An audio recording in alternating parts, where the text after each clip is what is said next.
flyweight division.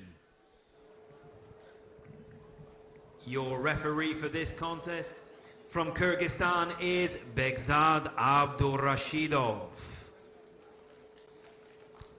Introducing first into the red corner representing Uzbekistan, Hasanboy DUSMATOV. So welcome everybody to the final session of the prelims. We hit the quarterfinals tomorrow, and here is Hasanboy DUSMATOV, a stone-cold legend of the game. And his opponent comes into the blue corner representing IBN Turkey, Samet Gumus. So there's our referee, Begzad Abdurrashidov of Kyrgyzstan, and we're into the flyweights. That will be our first weight category.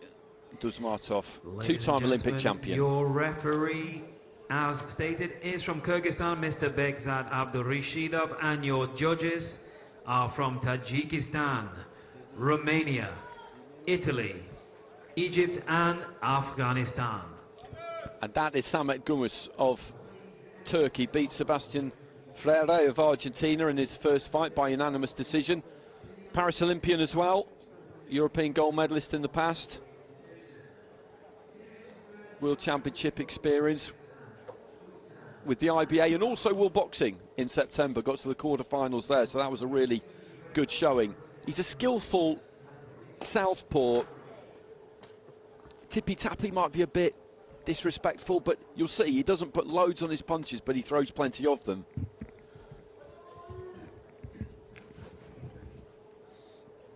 He's got a task on his hands here because DUSMATOV, as I say, a two-time Olympic champion, world champion. He's won Asian Championships, Asian Games.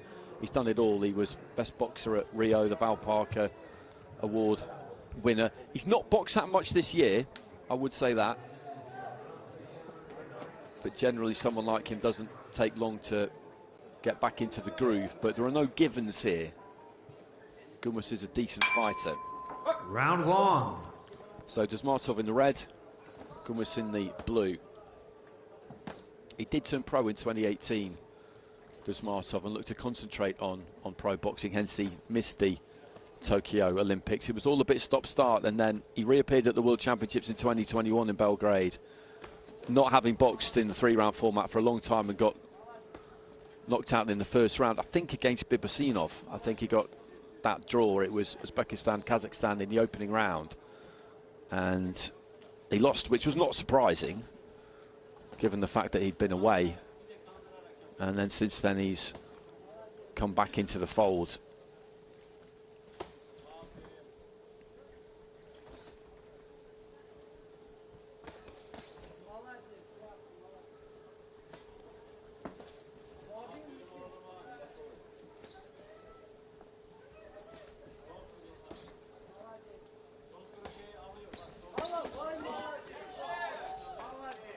Just looking to let his hands go a little bit more there. DUSMATOV step up to the right-hand side, change the angle, landed the combination.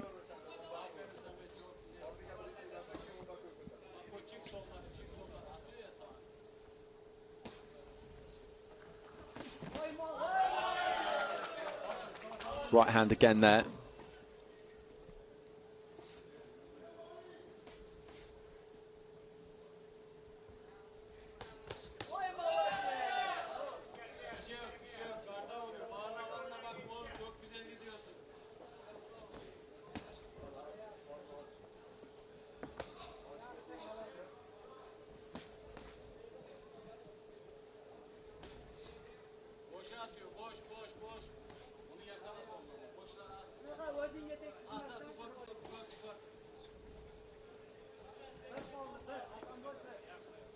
Gumus trying to land the jab. DUSMATOV just rotating around him, and then every now and again he'll step in. It's the final minute of round one.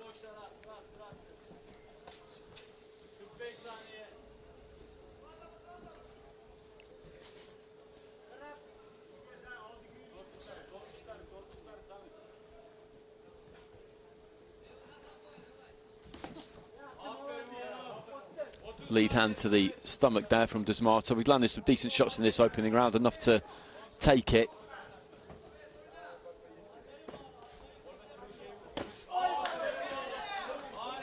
Gumus came with the left. DUSMATOV countered.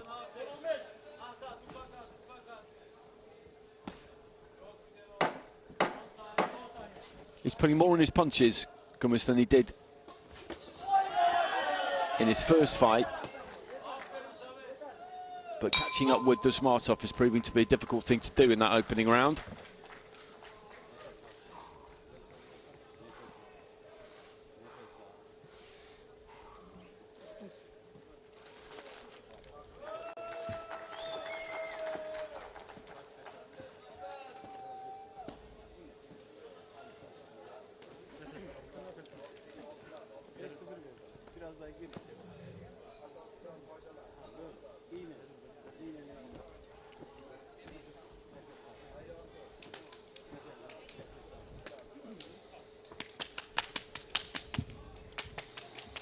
And there are the scores, 10-9 across the board.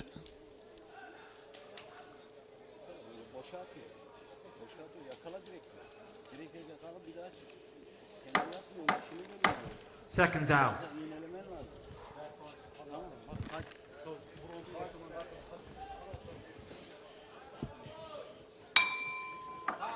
Round 2.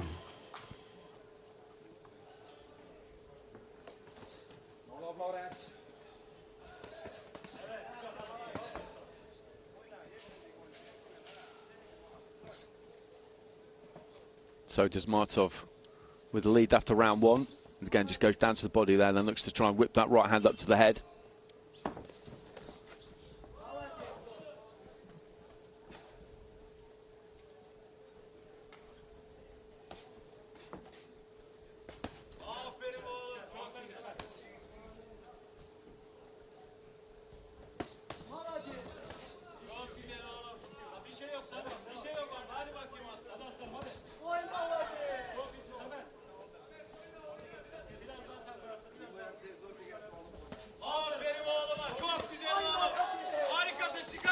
Good combination again, almost though just trying to land his own. He's just finding the gaps though, DUSMATOV, more effectively than Gumus, who I think just did reach with the left to the body there. Plenty of purpose here about the Turkish fighter, and he got a left hand through there, but overall, well, DUSMATOV just pushing off with the forearms. Referee telling him off about that.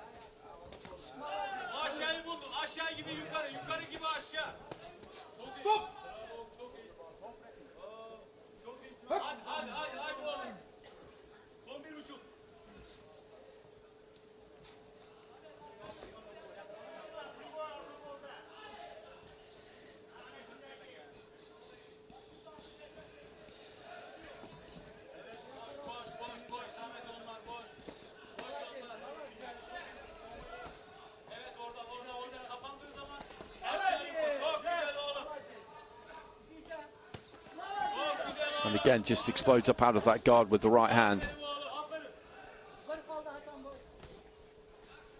Plants the jab, DUSMATOV, and lands it.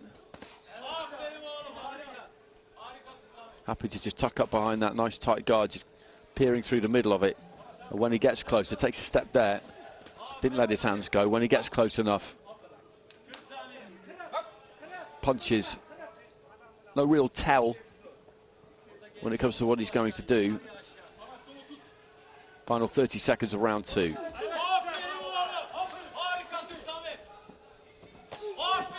Strong left hand.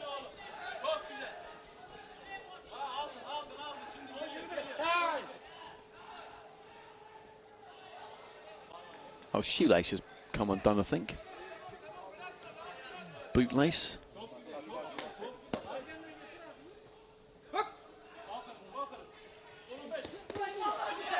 Good combination from the fighter in red.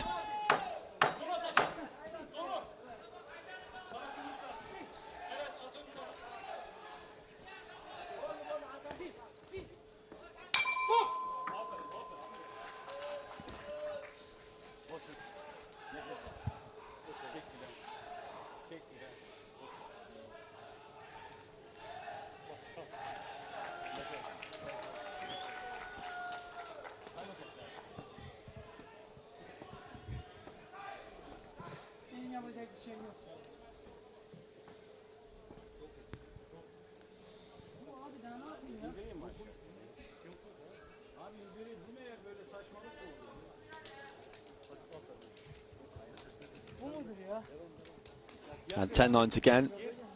So DUSMATOV with a commanding lead now going into the third and final round, 20 points to 18 on all 5 of the cards. So Gumus has really got to change the play here because he needs 10-8s.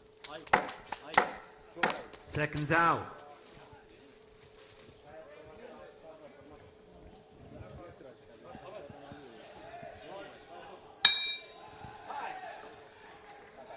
Third and final round.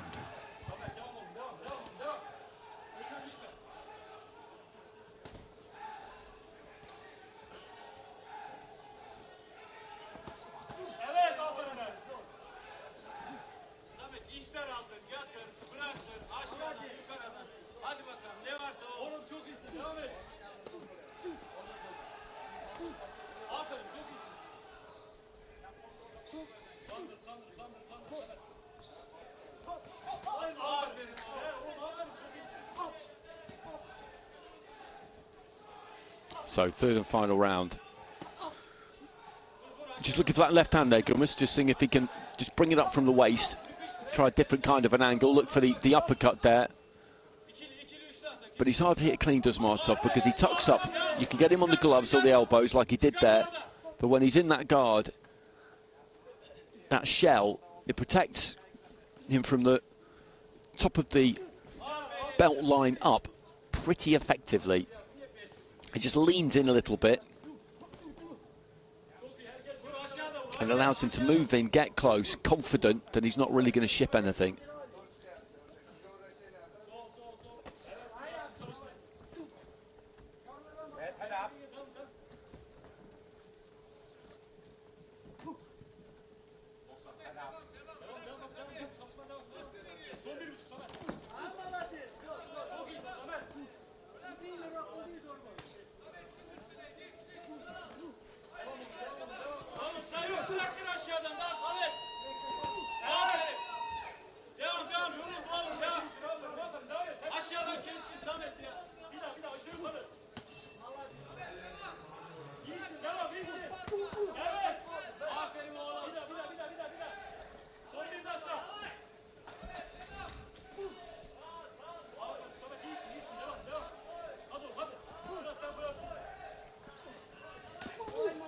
Right hand into the stomach there from Gumus off the back of a left hand from DUSMATOV. And again, he's just trying to get underneath and see if he can find the body there, Gumus, but it's a hard thing to do.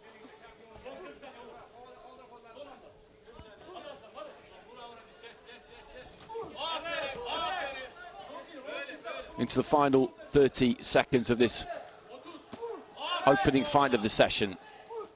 And always a pleasure to see an operator of this quality. Left hand there from Gumus. You see the Olympic rings on the inside of his left bicep. He's a very accomplished fighter himself. And it's the first fight of the tournament for DUSMATOV. Got a bye to this stage. And he's about to make his way through to the quarterfinals and also reap that $10,000 worth of prize money, which is the very least that will be coming his way. That was very athletic from Gumus at the end of the fight there.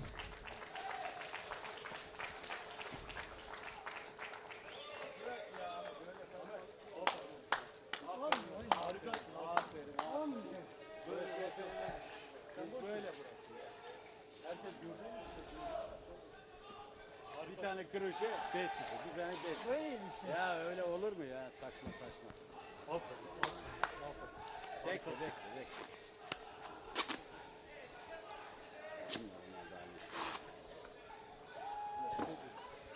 Ladies and gentlemen, the decision goes in favor of your winner via unanimous decision.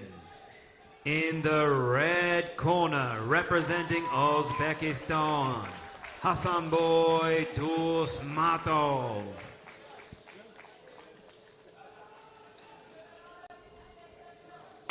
So some scores for Gumus in that final round. 3 out of the 5 judges gave him that final round, but it wasn't quite enough for him. So a unanimous decision win for Hasanboy DUSMATOV in his opening fight of the tournament.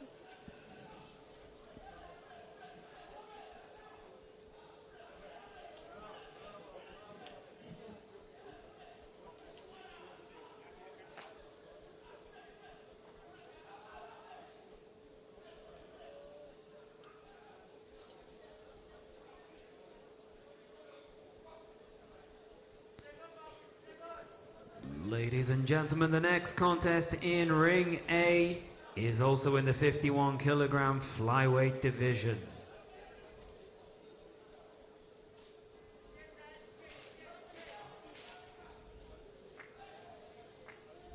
Your referee in charge of the action from Palestine is Mohammed Abdul Ramleh.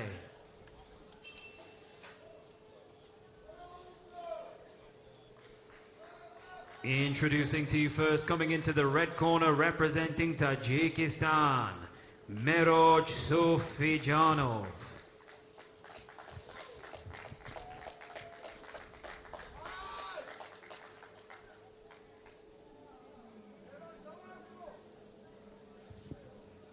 And his opponent comes into the blue corner, representing Kyrgyzstan, Mirlan Turkbai. So this is Meroj Sufijonov you're looking at from Tajikistan, national champion, silver medalist at the Asian Under-22s this year, beat Nepal's Phunglan Kambang in his first fight.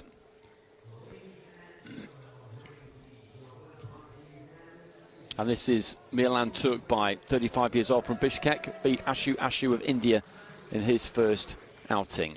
Your judges for this contest come from Kazakhstan, Latvia, Serbia, Morocco and the UAE.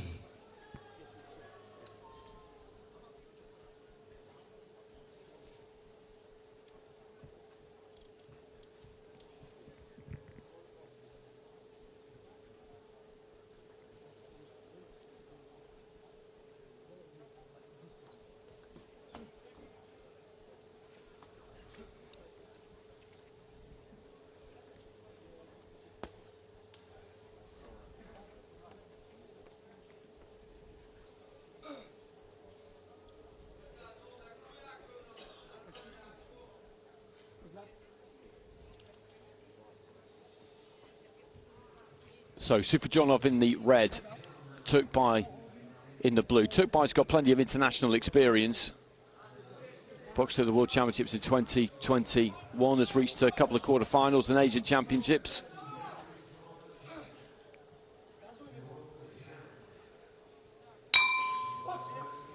Round one.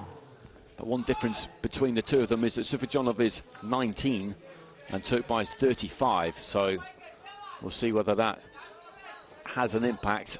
Could go either way. The energy and athleticism, you'd imagine, will be with the younger man, but certainly experience and the toughness would be with the older fighter.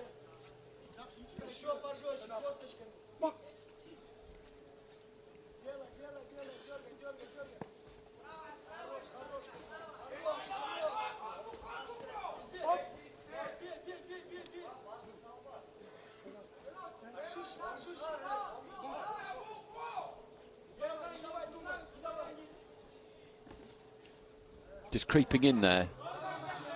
Turkbai landed a jab to the body. Sufijonov just hanging on the back foot at the moment.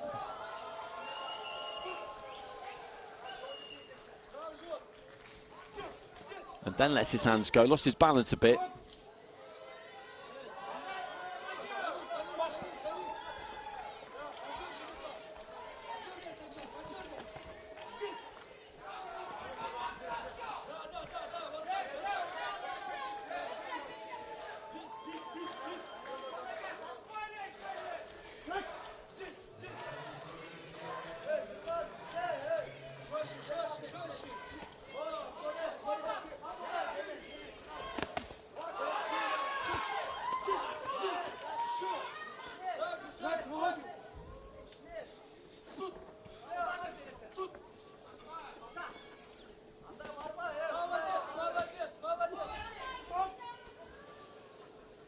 A little bit of a coming together, and Turkbai just taking the opportunity to lift Sufijonov up into the final minute of round one. Just hooking on the move there. Sufijonov, well delivered. I'm not sure if it landed all that clean. Looking for the overhand right there, and that is a punch that he favours the fighter in blue. Chopping down with a left is Sufijonov, and this is warming up a little bit as we head towards the end of the round. He does get low, Turkbai is short and he gets low, so punching down is something that Sufijonov will have to do, and that's a good shot for him, I think. That left to the body. He could try the uppercut as well, because the target is going to be well below his head height.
And the judge is going Sufijonov's way.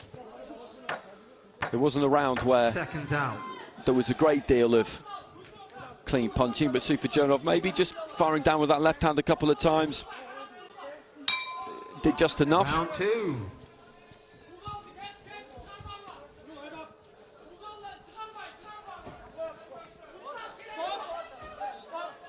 And again, he just gets low there, Turkbai, and Sufijonov caught standing a bit tall. That's happened a couple of times. There is a big height difference between the pair of them. Right hand there from Turkbai, but I think the gloves blocked that for Sufijonov.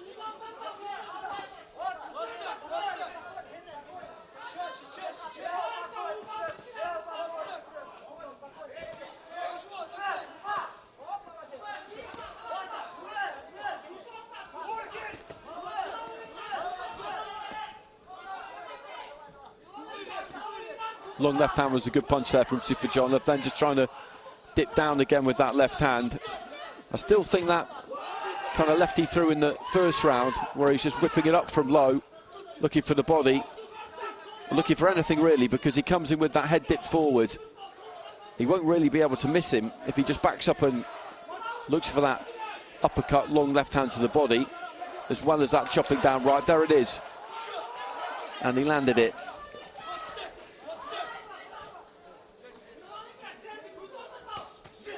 Nice combination. He's finding a bit of a rhythm here, actually, Sufijonov. He's rangy, but he's got decent hands on him.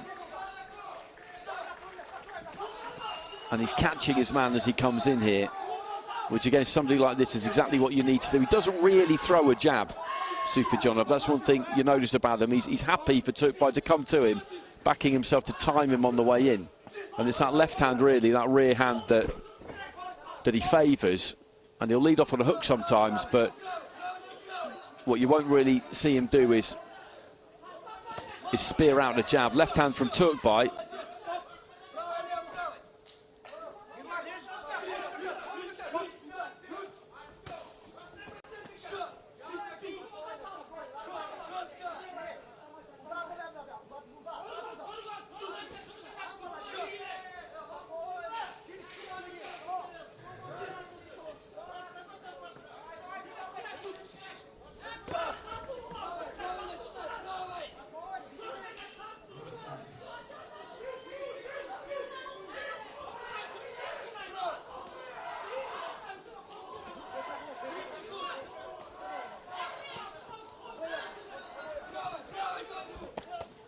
Left to the body.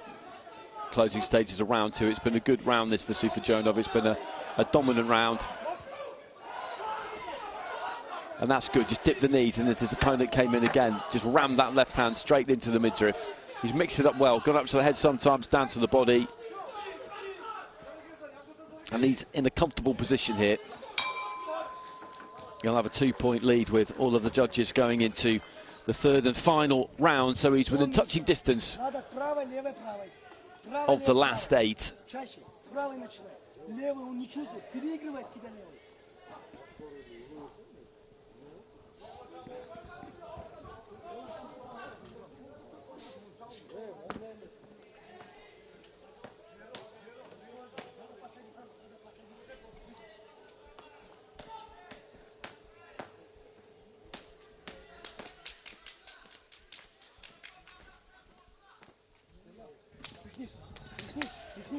Должен это сделать, понял меня? Должен, обязан. Поймай, право, лево, право, жестко.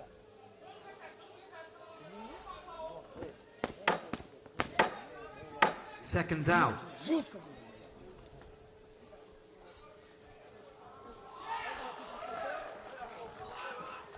So third and final round coming up. Third and final round.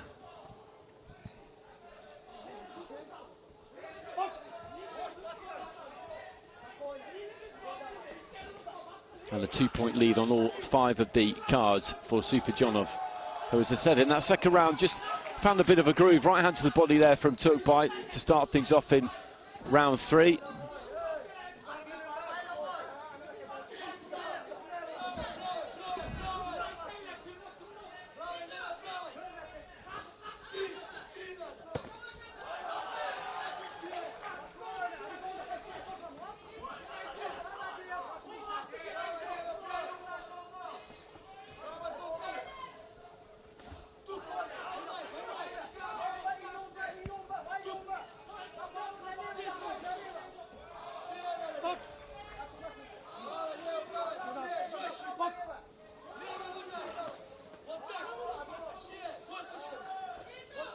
Looking for that right to the body 2-3 times in a row there, took by Sufijonov. Just lets his hands go a little bit there, and I think caught a left hand into the body from him. Doesn't need to be too expansive in this final round. You go out for every round to try and win it, but what he doesn't need to do is really take any gas out of the tank. And I've said this a few times over the last few days, but one thing you could just have in the back of your mind, you're not really thinking about it too much, but head clashes. You don't want a head clash. In the third round of a fight, you've basically got one. So just keep it clean, keep it as long as you can, keep it on the outside. And he's kept it long enough in this fight. He hasn't kept it on the outside, but they've not been trading off right on the inside. He's managed to dictate it at that mid-range, which has suited him perfectly. And a good example there of the problems that Turkbai has had, because he's really leaned in to try and land that right hand, but he just can't quite get there. And getting close enough for him has been an issue. Getting close enough and getting off has been an issue.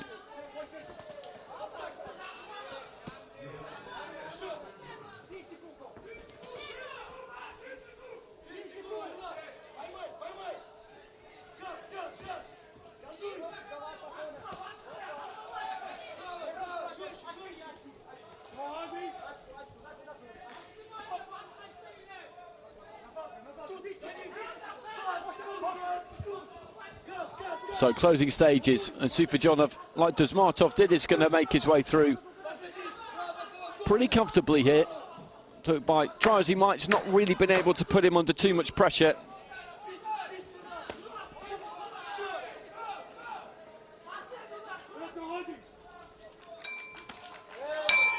And that's a good performance from the young Tajik, 19 years old. Was boxing at the World Youth Championships last year, and now at the Senior World Championships has made his way to the final 8.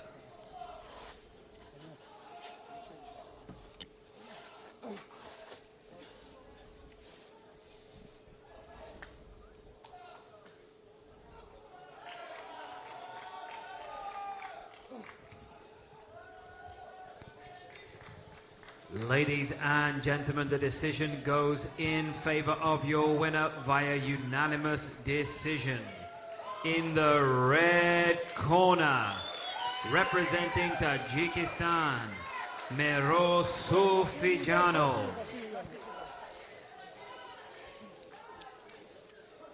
And a lovely clean card for him there. 3 rounds to 0 with all 5 of the judges. And he wastes no time in just stepping through those ropes, trotting down the steps. And back to get rested, because he'll be in action again tomorrow, as will everybody who wins tonight.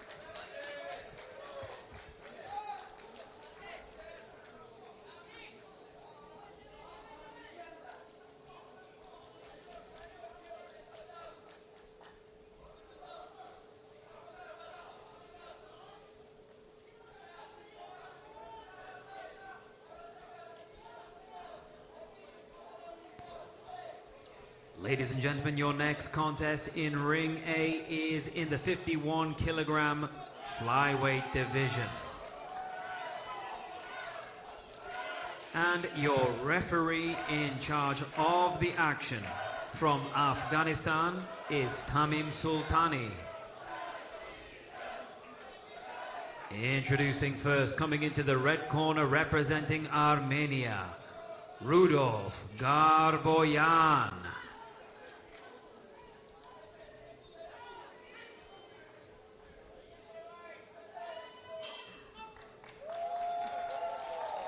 And his opponent comes into the ring in the blue corner, representing Portugal, Armenio Reyes dos Santos.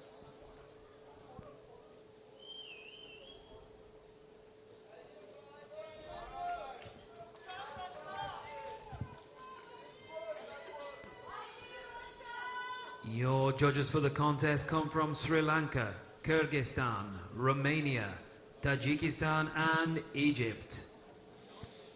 So Garboyan, with his back to us there, 23 years old, got a gold medal at the European Under-23s last year. Boxed at the World Champs in Tashkent 2 years ago.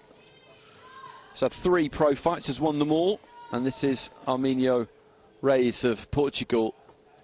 Competed at domestic level, really, so far. Beat Yabsra Zeleke of Ethiopia by unanimous decision in his first fight, so he's got that under his belt, which I'm sure felt very, very good. It's a first foray for him into elite international company.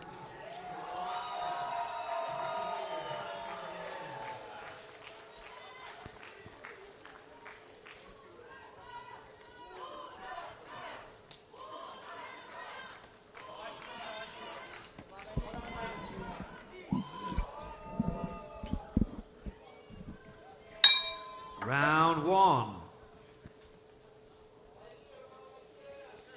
So Garboyan in the red, Reyes in the blue. Southpaw Garboyan, Reyes orthodox. And both just having a look with those lead hands, seeing if they can draw anything from the other, seeing if they can just measure the distance a little bit, circling slowly around each other in the centre of the ring. Right hand to the body there from Reyes, didn't quite make it. Cagey opening stages. Just a little bit of fencing going on here at the moment. Feint with the front foot a couple of times there from Reyes. Garboyan with the weight mainly on the back foot, steps in and looks for the left to the body. Right to the body, did score. I think that's the first scoring punch from Reyes. And again there, in and out nicely. And takes that right to the body once again. So that's working for him. A minute gone.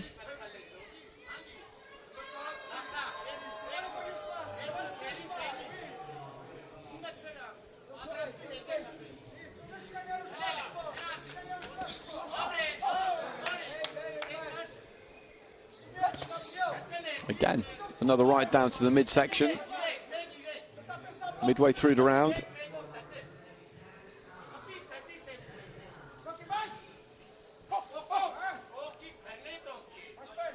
Garboyan has yet to really throw anything in anger. He's thrown one meaningful punch that I can remember in this round so far. Needs to get a bit busier before the end of the round, or he's going to end up really just giving this one away, because he's taken that right to the body a few times, Reis. Left to the body from Garboyan, did get through just a few moments ago, and now he's looking to engage a bit more, I think.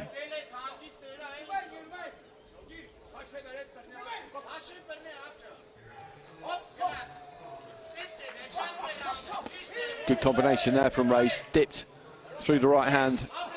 Third punch of the combination, got through to the body again. That right hand into the stomach.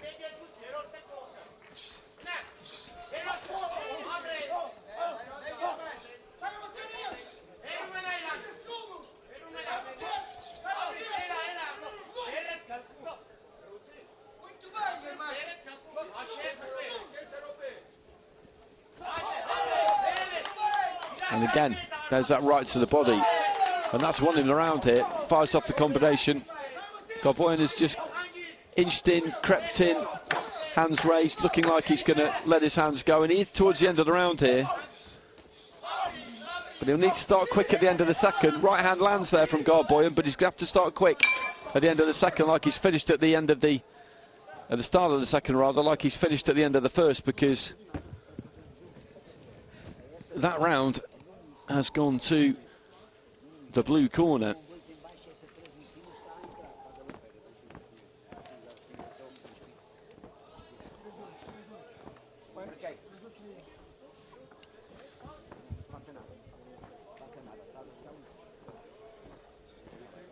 And there's that right to the body that landed again and again and again.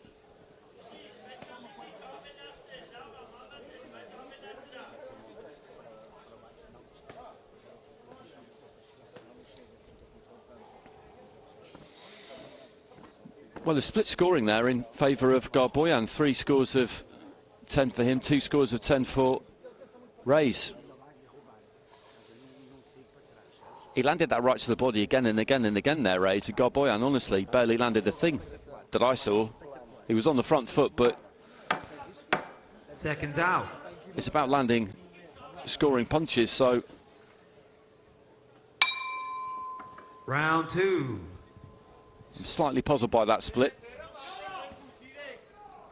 Into the second round.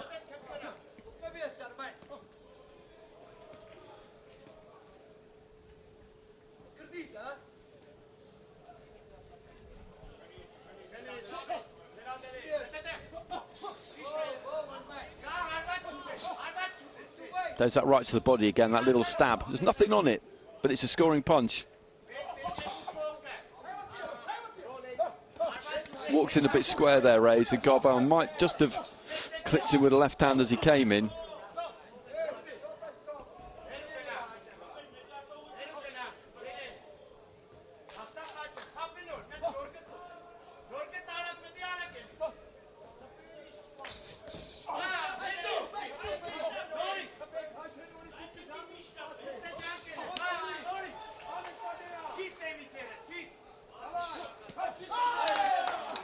And got caught there, Garboyan, as he was just on the turn. And both of them trying to work on the inside. Garboyan with a left to the body.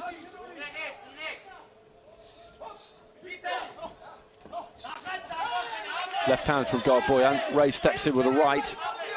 Just heating up a bit this now as we get towards the midway stage. And there's that right to the body again from the fighter in blue. Good left hand there from Garboyan. Good strong shot. And this is a lot better from him in the second round.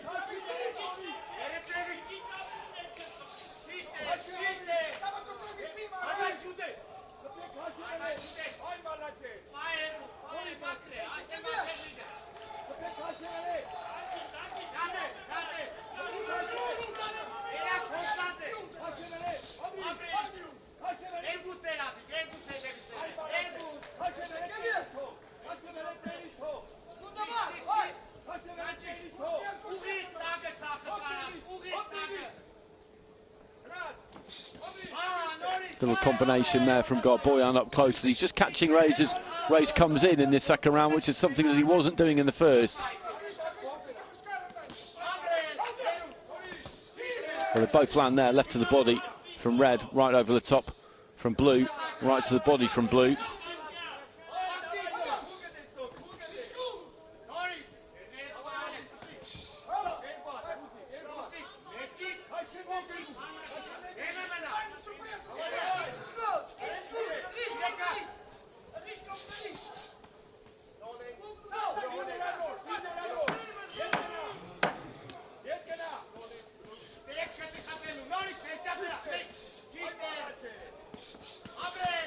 Good combination at the end, and it's Garboyan just getting on top of REIS there. Strong finish to the round for him. And he had a much better round in that second round. The fighter in the red corner picked up a 3-2 split in the opening round. And I think he's favourite to take it with all 5 judges in the second, I would say. I thought REIS was unfortunate with the scoring in the first round.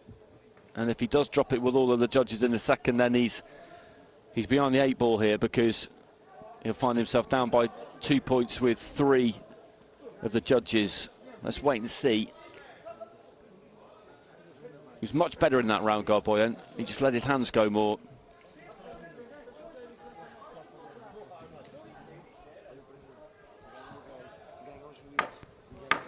Seconds out.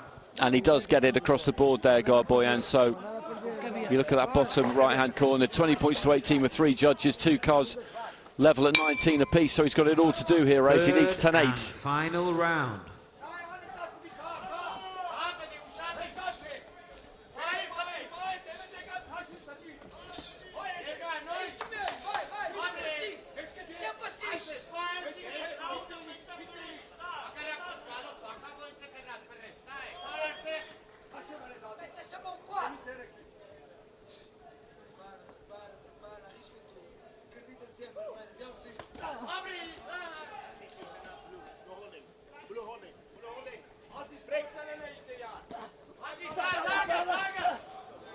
Combination from Garboyan, but REIS defended that pretty effectively.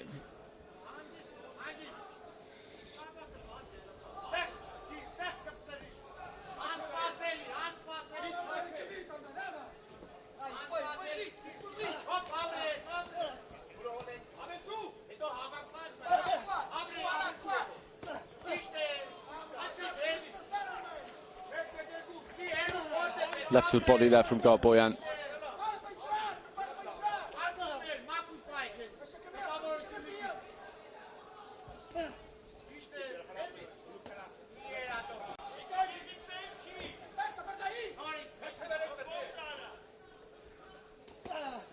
And just chop it down with that left hand.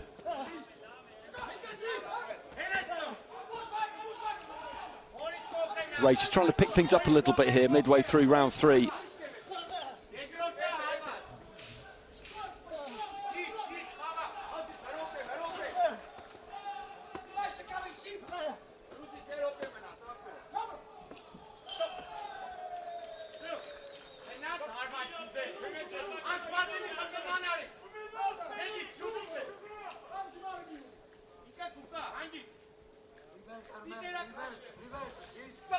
A good defence out from Garboyan. As REIS stepped in, he just slipped off to his left-hand side. The punch sailed over his shoulder into the final minute of the third round, and the fighter from Armenio is going to go through here unless Armenio REIS of Portugal can do something explosive in the limited time that he has remaining. He's boxed a decent disciplined fight, the fighter in blue. This is a big step up for him. This whole experience is a big step up for him. But Garboyan, who had a quiet first round, was maybe just having a look, came out and dominated the second, and having picked up a 3-2 split in his favour in the first, it doesn't really matter essentially. Well, actually it does, because if REIS is to win this final round, then it would be 3-2 and we would go to the extra cards.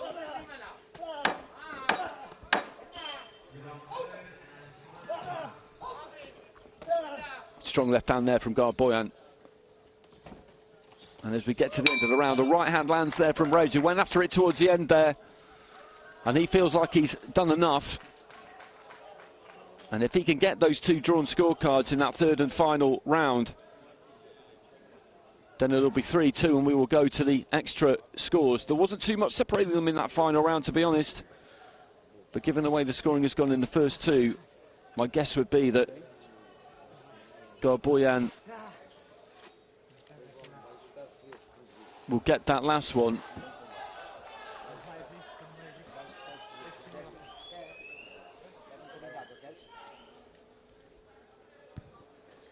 Ladies and gentlemen, this decision goes in favor of your winner via unanimous decision.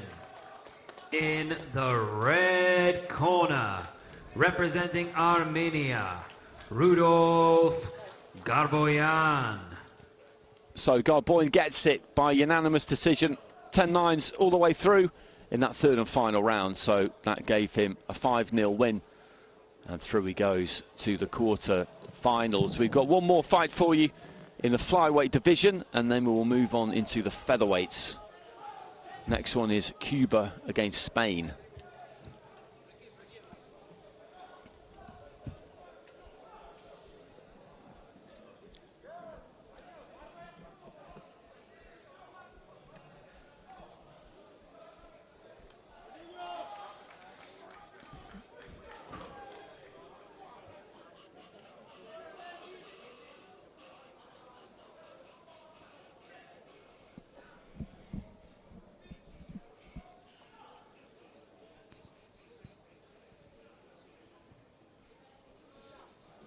Ladies and gentlemen, your next contest in Ring A is the final contest in the 51-kilogram flyweight division.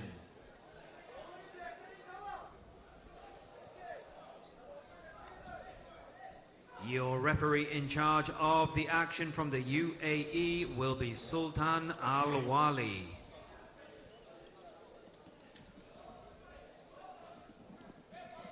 Introducing first, coming into the red corner, representing Cuba, Mejias Salfran Giovis.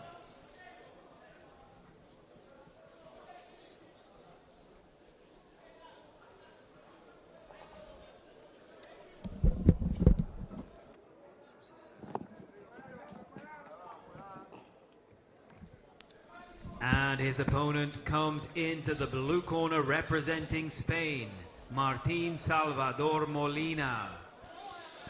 So there's Giovis of Cuba. I'm looking forward to seeing him because I've never seen him before. You get a #1 berth with Cuba, there's got to be something about you. He's mainly been on the domestic scene so far, getting that thorough grounding.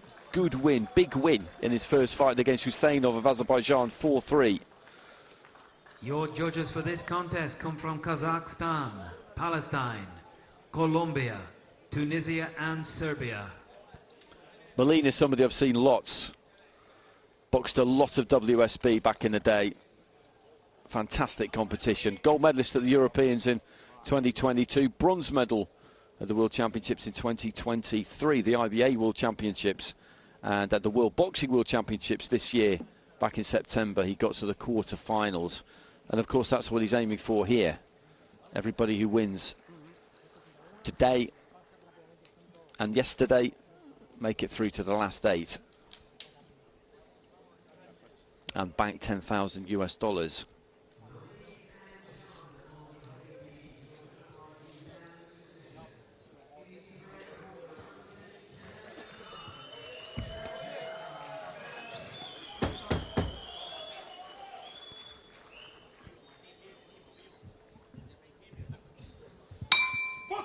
Round 1. So Giovis of Cuba in the red, Molina, Spain in the blue. And Molina's looking to start quick here.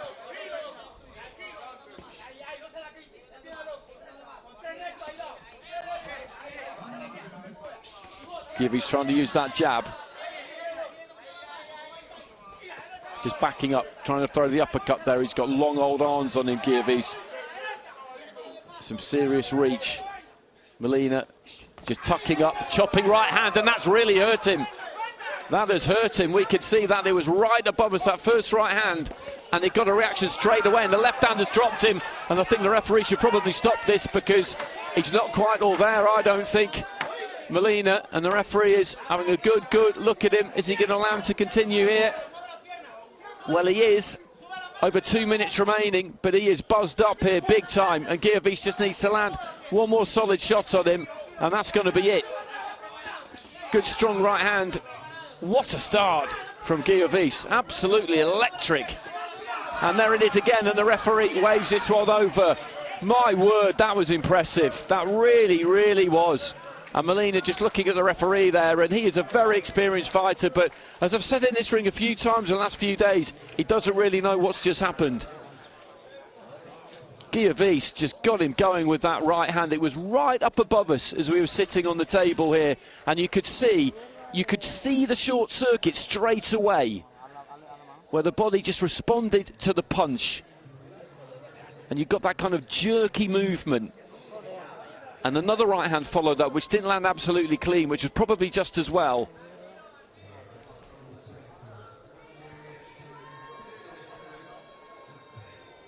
Ladies and gentlemen, your winner by RSC in round number 1 in the red corner, representing Cuba, Mejias Salfran Giovis. Well, I said I'd never seen him before. I've not seen much of him now, but that was tremendous. What I have seen was pretty special, to be honest with you. Pretty special. And Molina just leaving the ring, and he's a high-quality fighter. I wonder if that's ever happened to him before. Not that I can recall. And I've seen him box quite a lot.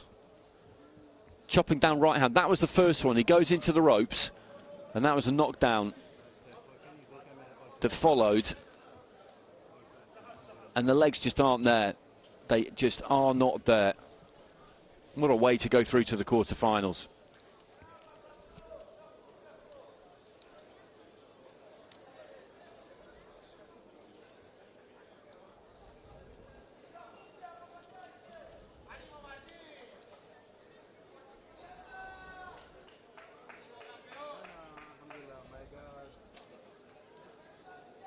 Do not get many stoppages down at these lower weights at 51 kilos either. It's a real rarity.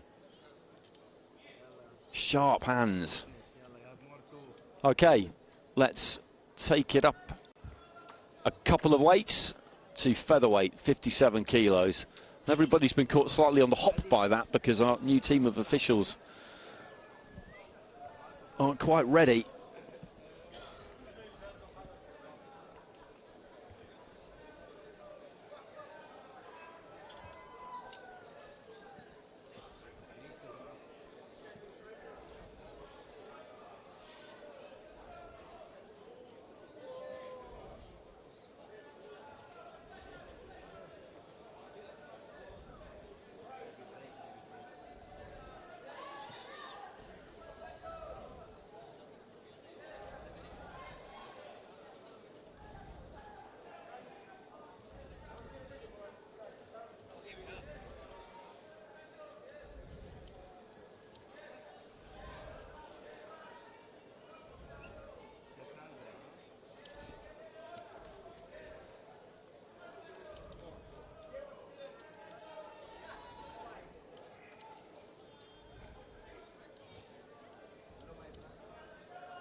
Ladies and gentlemen, your next contest in Ring A is in the 57 kilogram featherweight division.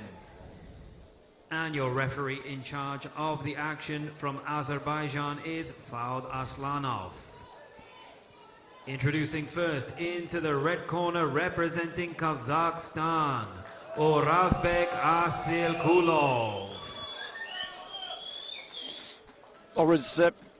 I'll start that again. Orazbek Assylkulov of Kazakhstan up against Sergio Rodriguez. I'll start that all again. Orazbek Assylkulov of Kazakhstan up against... And his opponent comes into the blue corner representing Eswatini, Mukelo Dlamini. Mukelo Dlamini.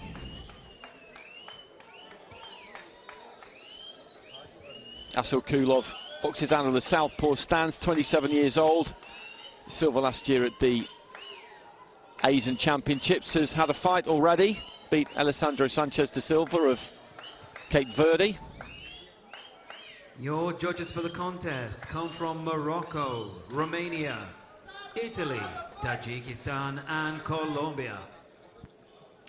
And Mukelo Dlamini, 23 years old from Eswatini. He beat Abdul Havyarimana of Rwanda by unanimous decision in his first fight.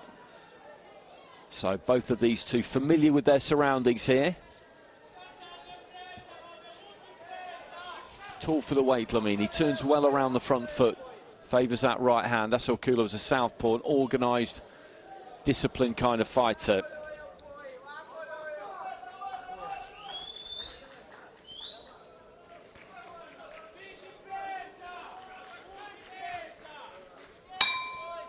Round one. So into the first round. Assylkulov in the red, Dlamini in the blue.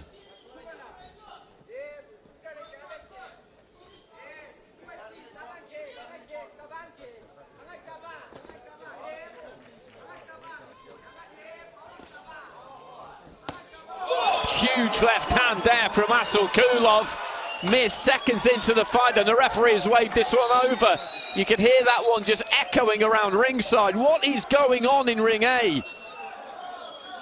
The last few days we've had some absolutely savage knockouts, some of them really early in the fight, and there is another one there.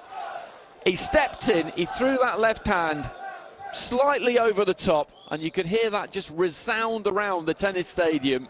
Dlamini straight onto his back, and the referee had no hesitation in calling that one over. I don't know how long exactly was on the clock when that landed, but it wasn't very long. 2 minutes 34 remaining in the round. I'm seeing in front of me at the point at which the punch landed. I'm not sure it was that long, to be honest with you. Ladies and gentlemen, your winner by knockout in the red corner, representing Kazakhstan, Orazbek Assylkulov. A single punch knockout, and again we've seen a few of those, and they are rare in all forms of the sport, but particularly in elite international amateur boxing. They are rare. And he just stepped in, let that left hand go, and he was just caught cold a bit there, Dlamini, I think, because he should have been able to see this coming, to be perfectly honest, and he didn't. And he was caught standing a bit tall, maybe, and it's completely cleaned him out, but it's a very well delivered shot, you have to say that. Clips the chin hard. That's the way to do it. Orazbek Assylkulov.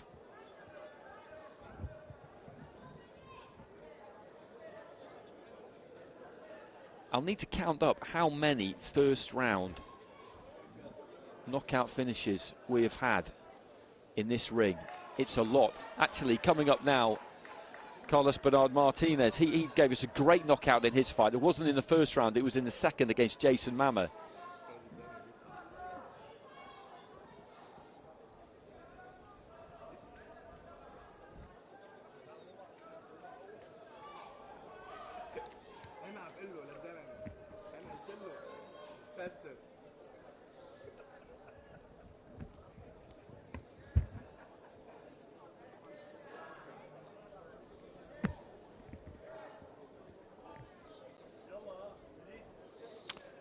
Okay, so the officials just arriving.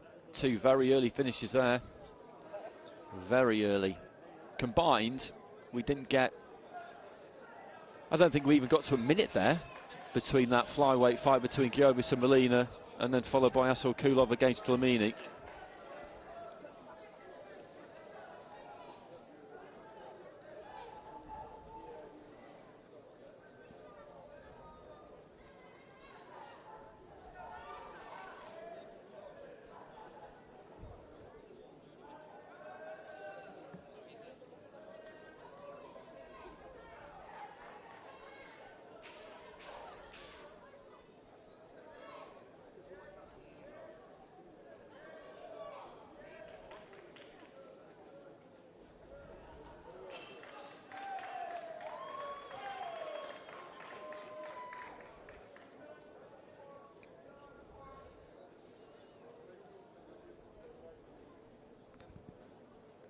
Ladies and gentlemen, the next contest in Ring A is in the 57 kilogram featherweight division.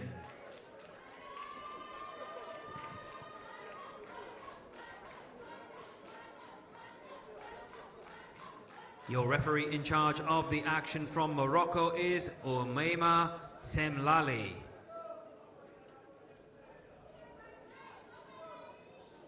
Introducing first, coming into the red corner representing Portugal, Sergio Rodrigues Mendes.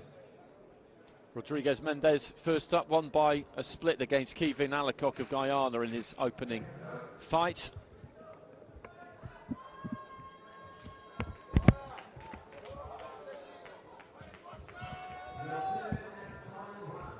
And his opponent comes into the blue corner representing Spain, Carlos Bernard Martinez. So Martinez, as I just said, against Jason Mama, who was a former world title challenger in the professional ranks, boxed Sonny Edwards in Dubai actually, not that long ago. Back end of 2021, so I guess a little while ago now. He put him down hard in the left, in the second round with the left hand, and that was that. Your judges come from Kyrgyzstan, the UAE, Serbia, Kazakhstan and Egypt. Rodrigues Mendes strong. Gets on the inside, gets a hold of his opponent, grapples quite a lot, looks to try and sap them that way, leans in. That could be dangerous against Martinez. He was good at drawing his man on.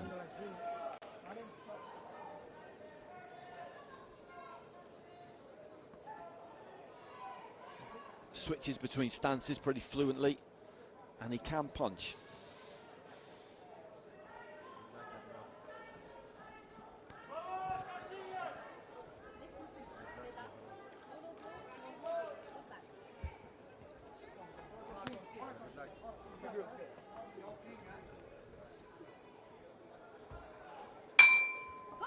Round one.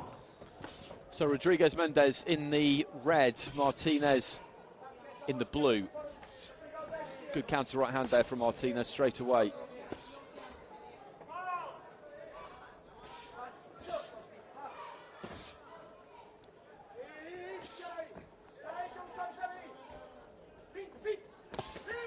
Look at that right hand over the top there, Rodrigues Mendes. And again, that's what he'll do, Rodrigues Mendes. In those situations, he'll lean in, he'll get a hold of his man and just try and bear down on him, really, because that can take energy out of a fighter, even in a three-round fight. Decent combination there, I think, from Rodrigues Mendes, as Martinez was just looking to come forward.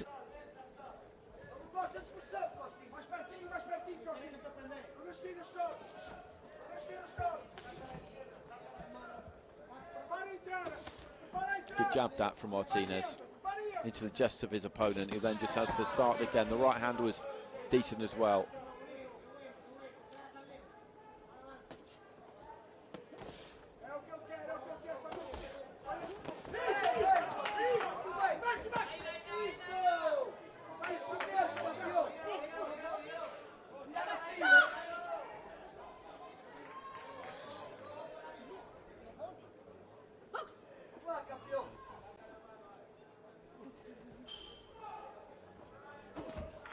Good jab into the body there from Martinez. He's used that well, recognising the value of just thudding in that lead hand. I've said it so many times in the last few days, it just stops your opponent setting up their attack. It might not hurt them, but it just knocks them slightly off balance, puts them on their heels, whatever it is they were thinking about doing. They need to start all over again.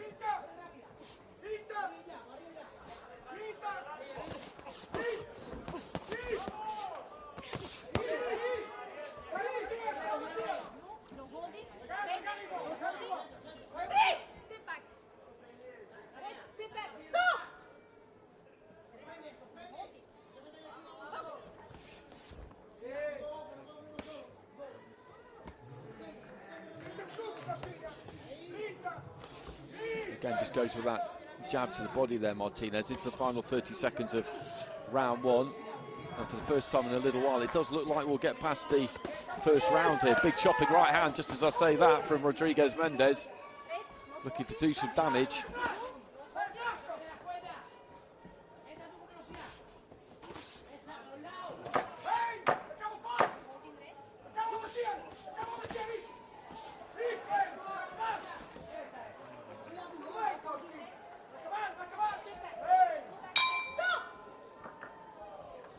So bell goes at the end of the first round. Good first round. He was effective there, Martinez, I felt. His opponent was on him, was trying to get on top of him. But he picked his punches nicely.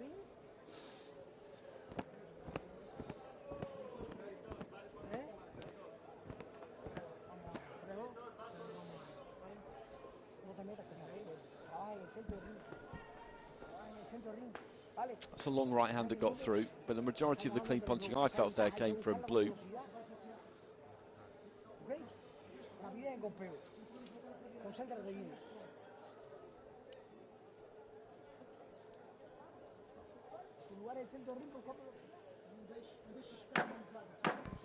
Seconds out.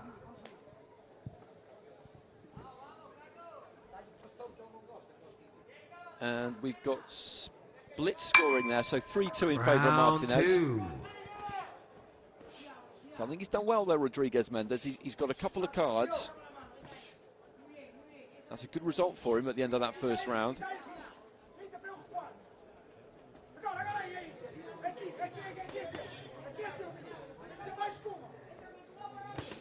Right hand into the body from Martinez. Rodriguez Mendes is happy to take a few. Will certainly take one to land one.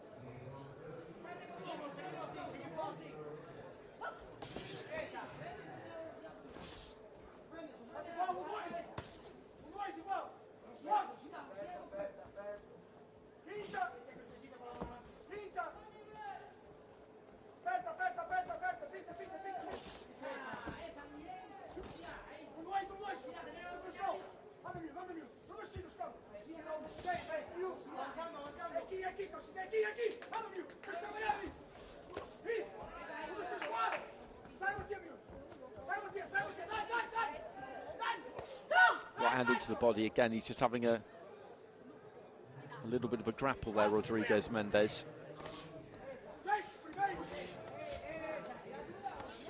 And there's that jab again from Martinez.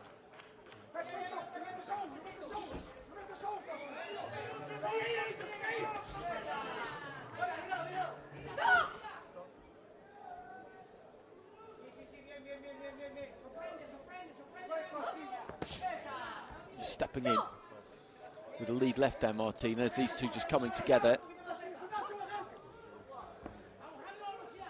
Fairly similar to the first round so far this second, I would say. Well-timed jab back from Martinez, then throws a right hand into the body, then gets a hold of his opponent. He's just managing to stop Rodriguez Mendes building up any kind of momentum here into the final minute. Fighter in red got through with a left hand.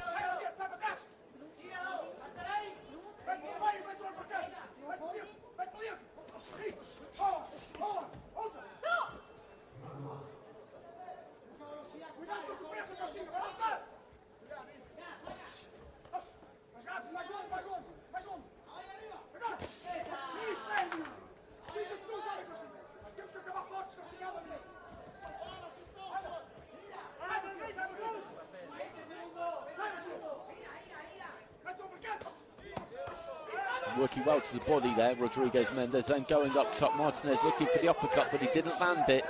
Does that time. Left hand gets through from Rodriguez Mendes, and another one there. This is good stuff at the end of the round. And it's the fighter in red who's having the better of this. Martinez is having the odd success too. Step up to his right there. Oh, good way to finish the round. 3-2 split with the scoring in favour of the blue corner, remember, at the end of round one. Let's see which way the judges go with this. I thought it was a fairly similar round to the first one, up until the end there, where they just let it go on the ropes. I probably shaded Rodriguez Mendes in that action we saw right at the very end, but there wasn't an awful lot in it. He landed a few decent little uppercuts there, Martinez, which were definitely clean. Maybe some of those left hands from Rodriguez Mendes weren't quite so clean.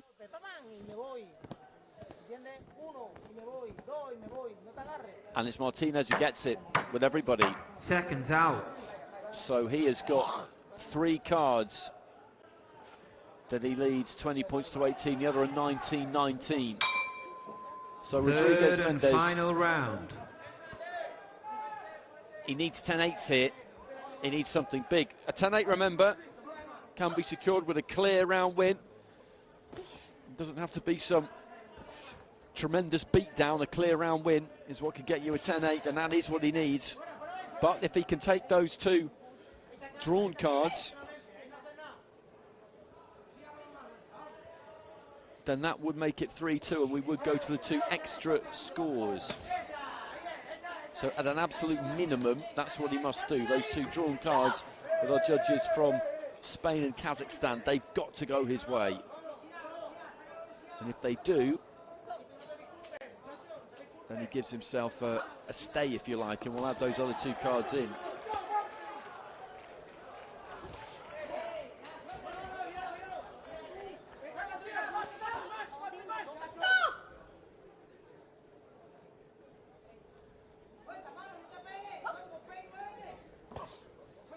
Jabs the body there from Rodriguez Mendes. A minute gone by in the third and final round. It's been a good fight.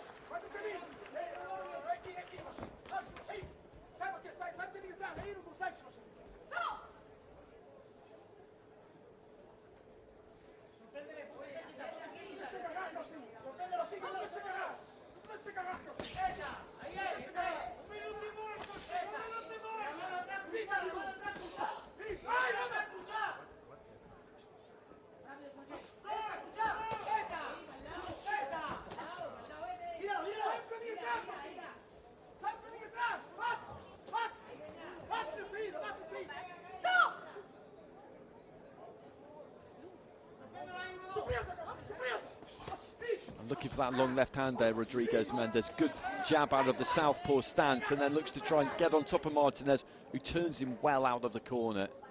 That was a good bit of work. There was a chance there, a danger. He was going to get pinned, and he didn't allow it to happen. But what he's done really well, Martinez, is just not allowed Rodriguez Mendes to build up any kind of head of steam. There was a good right hand there just before that one. Strong left hand, looked for the uppercut. And that was a good shot, and I just wondered for a second there if that got a slight reaction. I don't think it did.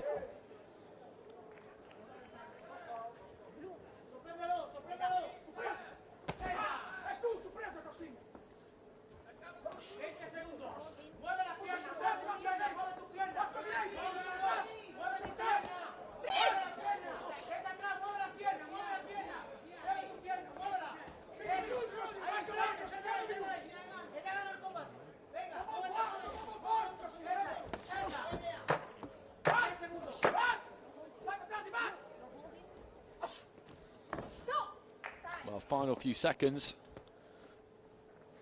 I think there's about a second left. There goes the bell. A touch of gloves between the 2. Martinez there, I would say, has done enough. He's got that lead with 3 of the judges by 2 points going into that final round anyway. Rodriguez Mendes needs to take those 2 drawn cards. I would imagine he probably hasn't managed to do that, because I thought that was a round for the blue corner, that final round. Good performance, disciplined performance, picked his punches well.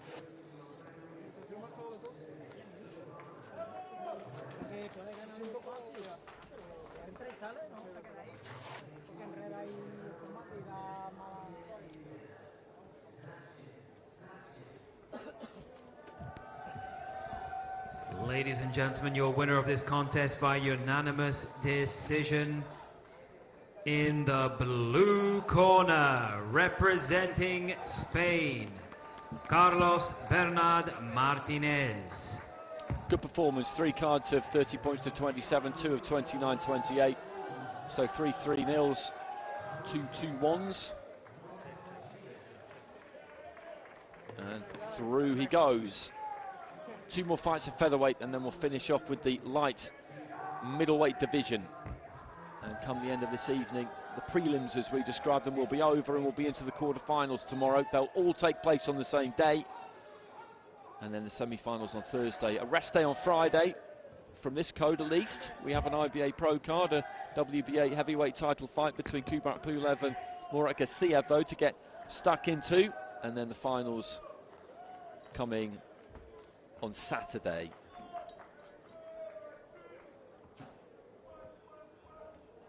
And next up, we've got Andre Peglevanian against Pablo Ladies and gentlemen, our next contest in Ring A is in the 57-kilogram featherweight division.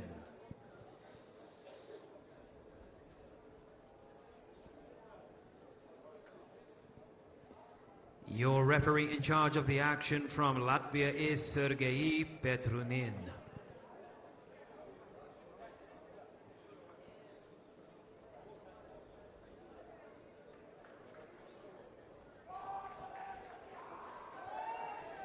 Introducing first into the red corner, representing Russia, Andrei Peglevanian.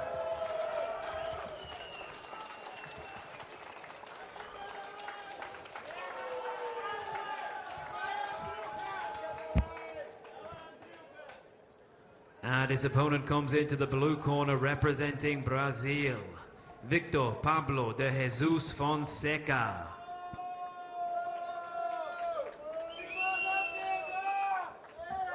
Peglevanian, a European junior champion, a European under-22 champion, beat Patson Ledson of Malawi by stoppage in round 2. Your judges for the contest from Colombia, Afghanistan, Tunisia, Tajikistan and Armenia. And the Russian fans in full voice have had a lot to cheer about. There have been some very good performances, particularly in this ring. So there's Peglevanian. His opponent has just made his way into the ring, Pablo Vitor Fonseca de Jesus of Brazil. He beat Ardit Murger of Albania by unanimous decision in his first fight.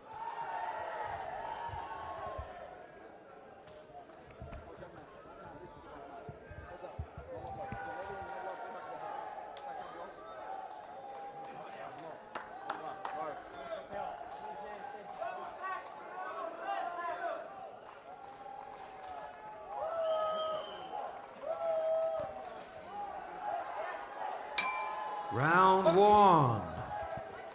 So Peglevanian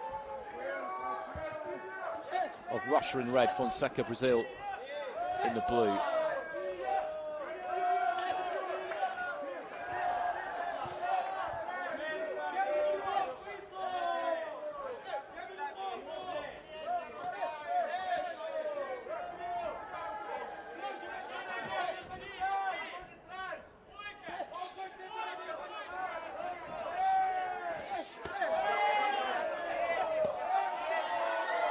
Left to the body landed, he followed it up with an overhand right there, Peglevanian. That didn't make any impact.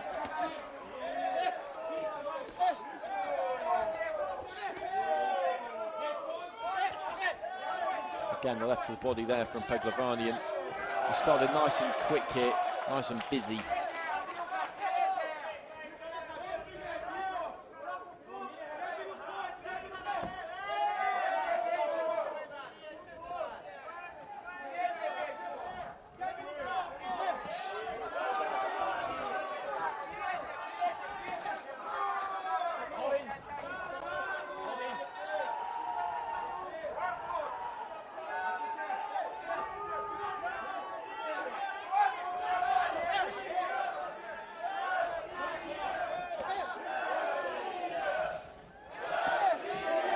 Right hand off the ropes there. Decent shot landed by Fonseca. He's under pressure here at the minute. Looking for the long right hand there again, Peglevanian. It's a bit of a home away from home, this arena, for these Russian fighters. They're by far the most well-supported nation, I would say, that we've had.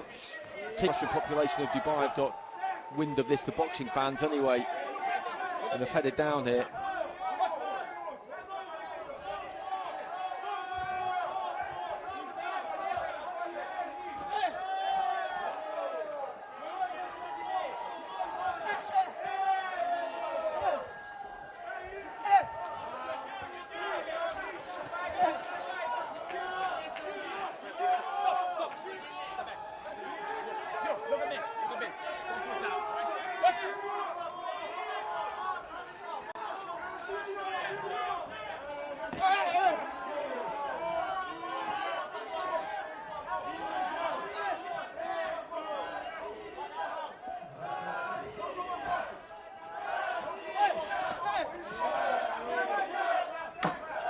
Final 10 seconds of the opening round. And he's got more into this as the round has gone on, Fonseca. Got caught with a couple there. Dlamini has been making the play.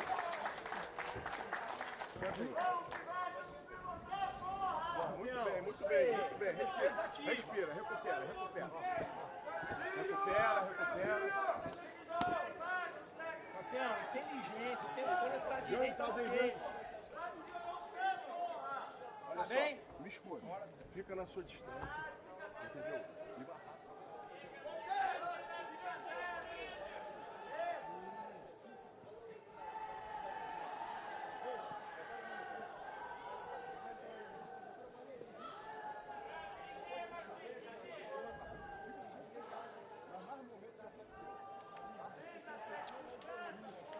So Dlamini takes it, the 10-8 in there.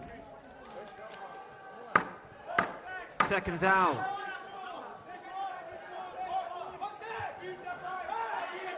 Brazilian fans and Russian fans right next door to each other there. A couple of team members from Brazil. Round 2. We saw Denis Lebedev down here the last couple of days, actually. Former Russian world champion. Igor Makontsev I saw in the lounge in between sessions. Good right hand there from Dlamini, and that just stopped Fonseca in his tracks. An Olympic gold medalist, Makontsev. Evgeny Tishchenko, I saw him just as I was leaving the arena the other night. Another Olympic gold medalist for Russia, the pair of them.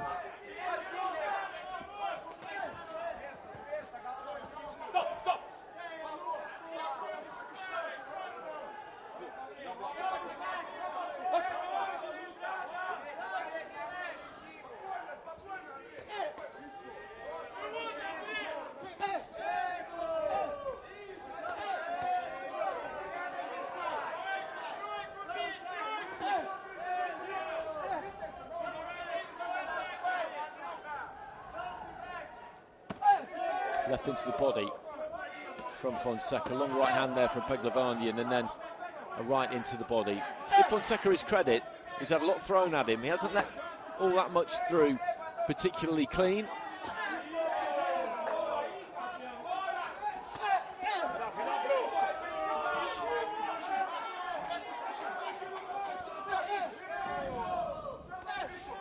Midway through the contest, and Dlamini continues to dominate here. Good body shots.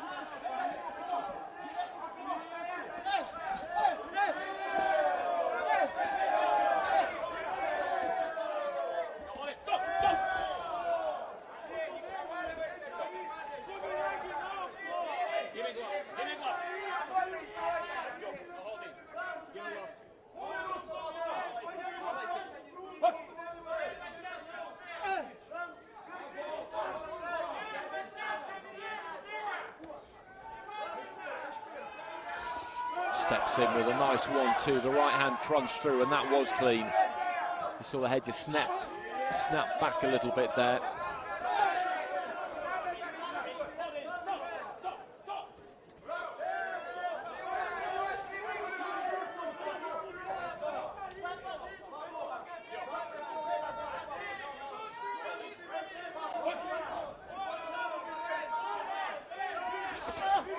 There's that right hand again. I think he managed to just turn and take something off that there, Fonseca. Good jab from Dlamini, and if he puts his foot down in the third round, then I wonder whether he might be able to just overwhelm Fonseca. But as I've been saying over the course of the last couple of days, is that really worth it? Because he's won these first couple of rounds.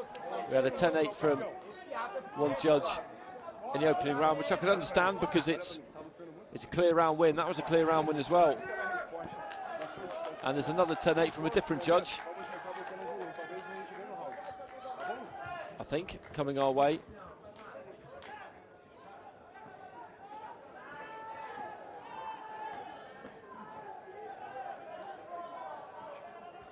And there's that right hand.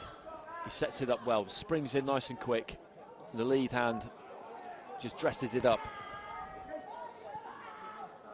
And there's a 10-8 from Afghanistan, so clear water there for Peglavanian. And what will he do in the final round? Will he try and put on a show out for these Russian fans, or will he just box because he's going to have to fight again tomorrow?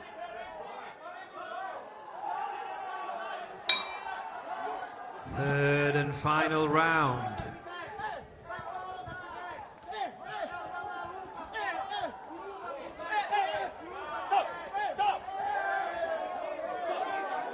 Well, he didn't like that, Fonseca. He felt he was being made fun of a bit there, possibly, and he didn't really throw the elbow. Well, he's taking a point there, the referee, I guess, for brandishing the elbow, and you're not supposed to do that, so you can't really argue. Oh, well, actually, a point from both. I didn't get a great view of the gesture towards Peglavanian, but I think he did take a point from both there.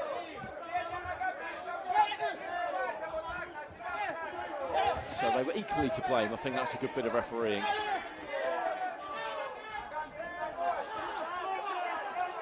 Maybe a little bit of feeling between the two now as well. I think we're going to get a lively final round here. Peglavanian's not going to take his foot off the gas. He's in no mood to do that. Look at Fonseca, look at his face there. He's bang up for this now. He knows he's behind. He's beckoning Peglavanian in. He wants to do a bit of damage if he can. Right hand there from the Russian. He stayed on the ropes here, Fonseca, deliberately. And again,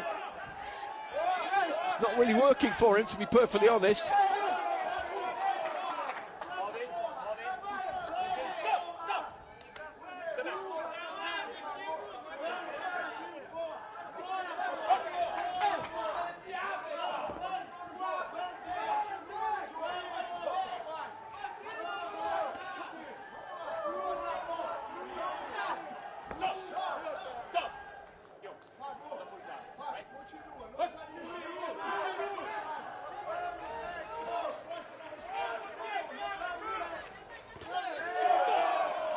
Right hand lands and a standing count. The gum shield came out and he's just trying to demonstrate to the referee that he's okay to continue. I don't think the referee particularly enjoys that kind of caper, to be honest with you, but he's come alive a bit, Fonseca, in this third and final round. I'm not saying he hasn't been trying up until this point, of course he has been, but it's been difficult for him.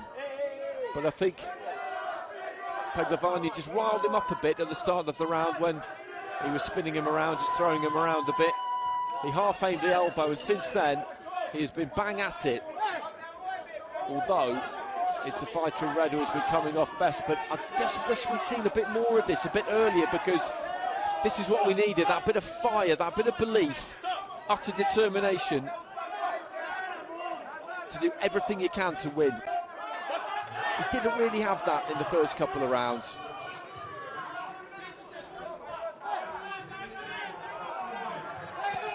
This final round has been so much better to watch than the previous two.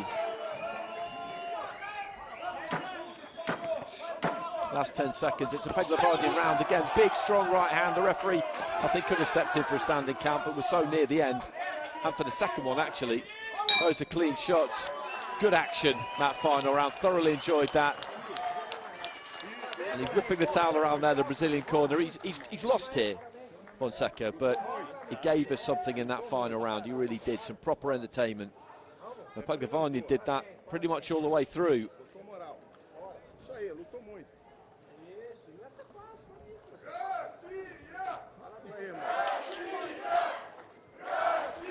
Well, the chance of Russia, and they've got another win to celebrate here. They've got plenty of them.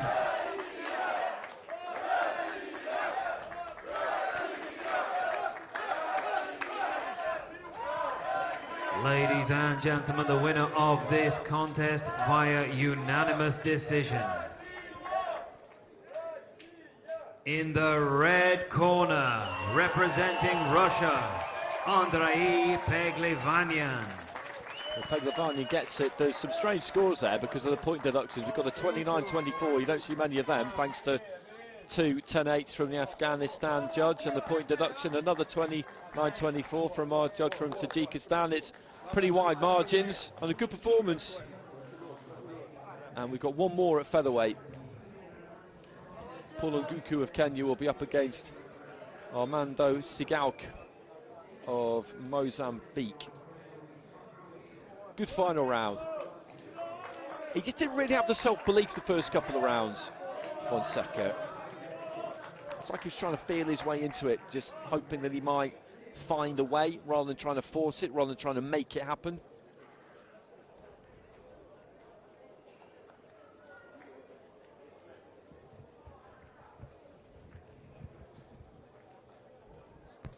Ladies and gentlemen, the next contest in Ring A is in the 57 kilogram featherweight division. And your referee in charge of the action from Serbia is Marija Petkovic.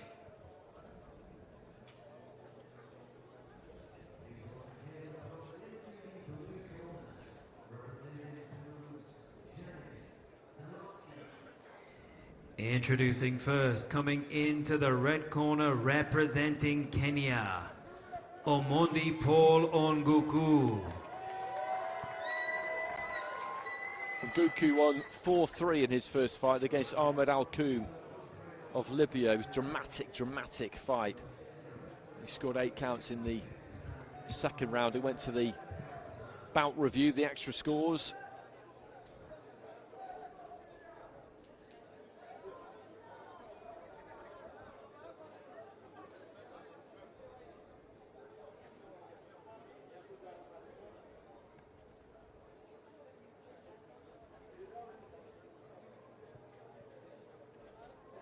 Please welcome into the red corner from Kenya, Omondi Paul Onguku.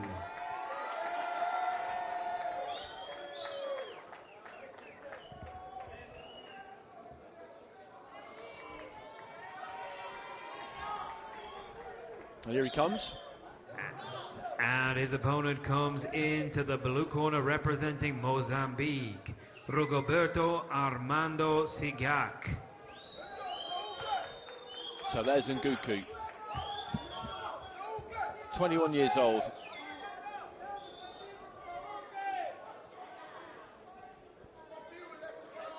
Your judges for the contest come to you from Italy, the UAE, Azerbaijan, Kyrgyzstan and Sri Lanka.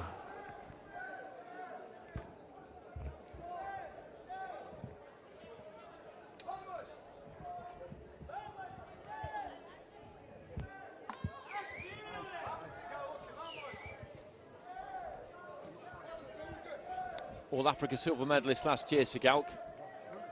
Boxed at the 2023 World Championships, the Commonwealth Games the year before that. His first fight was against Ahmed Jamal of Australia, and he won it 4-1.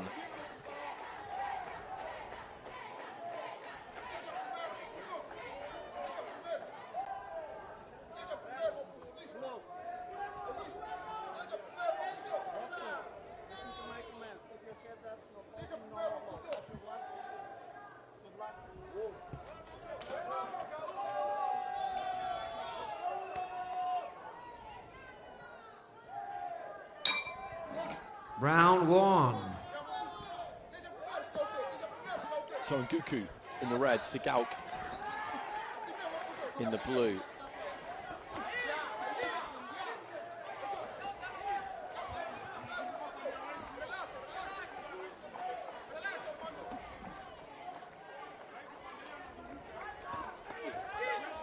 Winging in a big left hook there, Sigauque, and then a right hook came back from Onguku.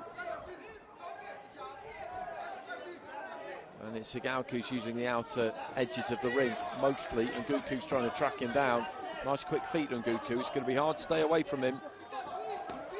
Steps in with a big overhand right there. Took that well, Sigauque, actually. Those are the kinds of punches that could cause problems. Caught him right on the top of the head.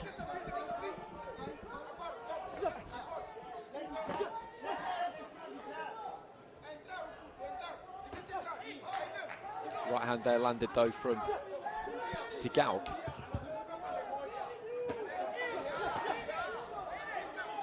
He's just got to try and cut the ring off here. Onguku. He doesn't want to be following Sigauque around because he'll just empty his own tank doing that. Just steps to the right, steps to the left, just cover him off.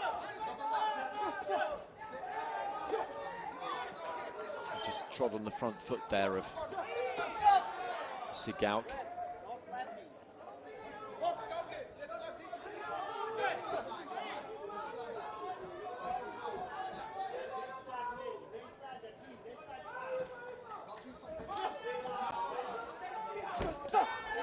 Looking for that overhand right again. He wasn't quite close enough, Nguku.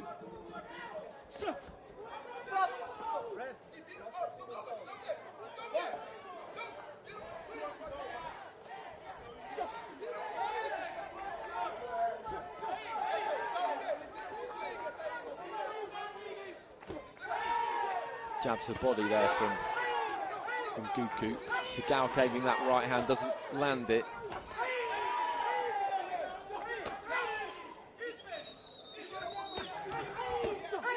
Good right hand there from Sigauque. It was taken well by Nguku, but it was a strong shot.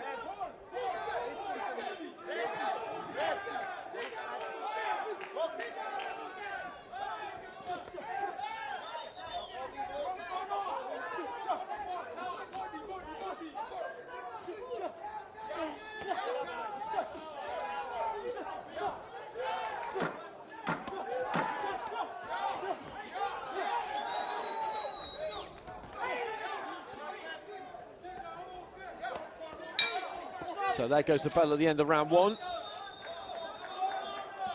And I think that's going to be the pattern set, really. Sigauque is looking to move and Nguku is looking to try and track him down.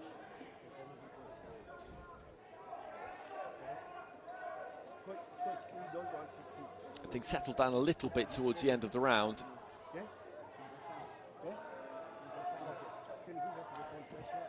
He's a bit ragged, a bit wild at times, Nguku. You can see that he's aggressive, that he really wants to get stuck in. And Sigauque of the two is the more skillful fighter. So 10-9s across the board there for him. That's a good start for the Mozambican.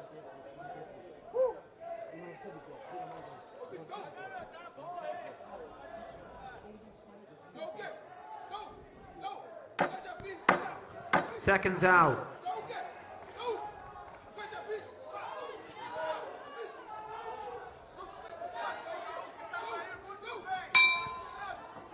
Round two. I'm not quite sure what that is from Sigauque. He's just come running into the middle of the ring like I don't know what. Arms and legs flailing all over the place.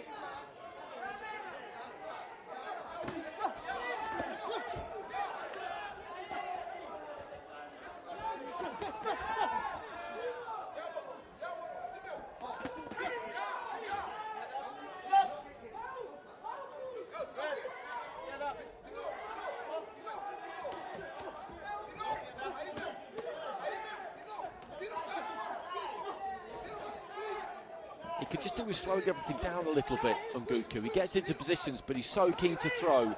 He's after blizzards of punches all of the time. Just throw that 1-2. 3-punch combination, jab, right hand, left hook. But he wants to throw a million punches.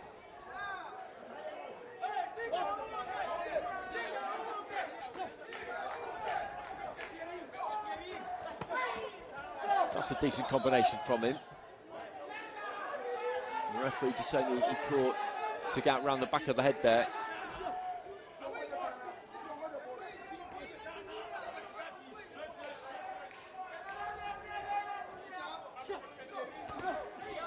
That's a good right hand from Sigauque, and another one there, and then followed by the left. He's just got the better technique of the two.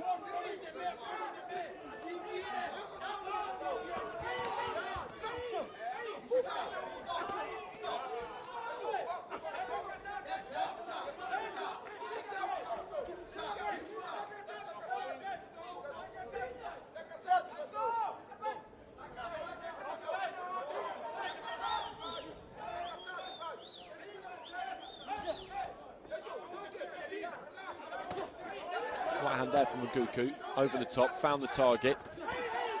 Into the final minute of round two. And the pace has been high right from the start of this fight. And Sigauque in the second round has gone about things differently. The first round he spent a lot of the time skirting the ropes. And this time he's been much happier to just hold the centre of the ring, so that pattern wasn't set in the first round, as I suggested it might be. Sigauque happy to take his chances a little bit, just kind of looking out of the ring at times, up to those supporters. And again, and I don't think Nguku's going to like that very much. That's a good combination from Sigauque, and then finishes on the left of the body, and he's in a nice flow here now.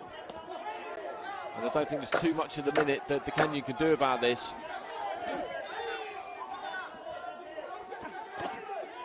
He leads off with the uppercut, then follows it with the left hand. He doesn't want to get complacent.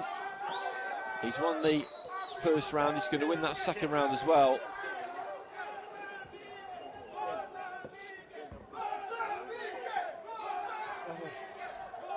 And we've got another fighter from Mozambique to come in our final fight of the night from Ring A, Thiago Muxanga.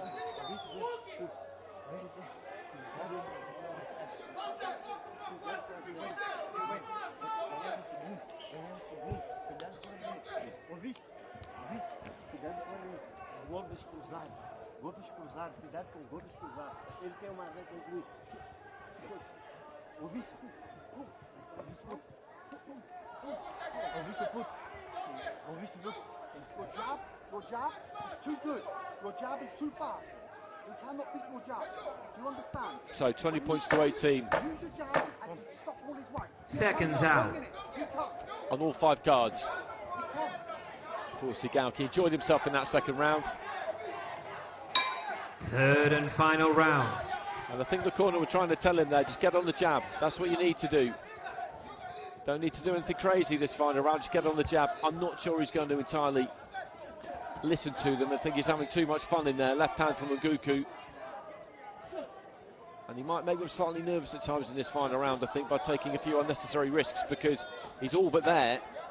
And the only way this could go wrong is if he walks onto something. And that's a strong combination from Nguku, just after a right hand was landed by Sigauque.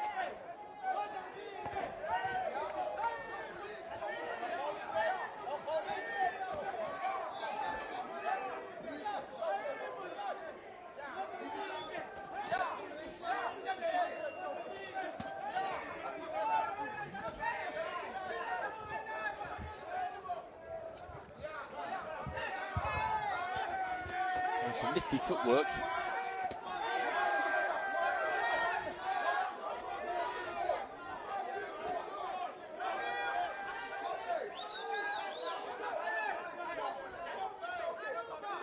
And he doesn't seem in too much danger here, Sigauque, to be perfectly honest. He's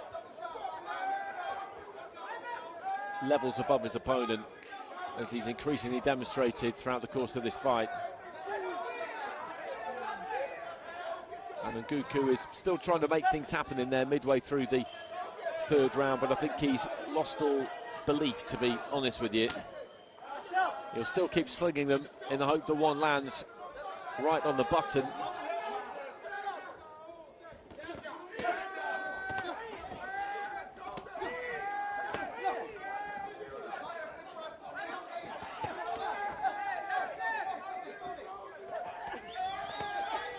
Good combination from Sigauque into the final minute.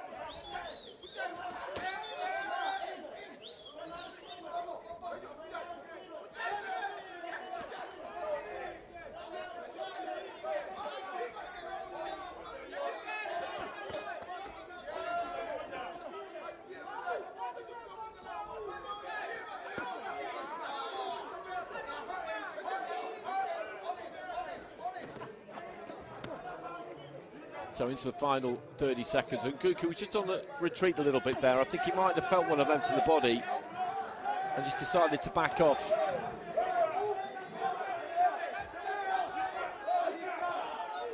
And he's done as he's pleased in this final round, really. Armando Sigauque.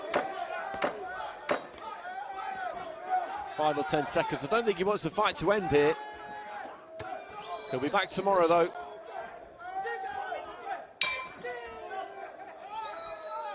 And that's a good performance.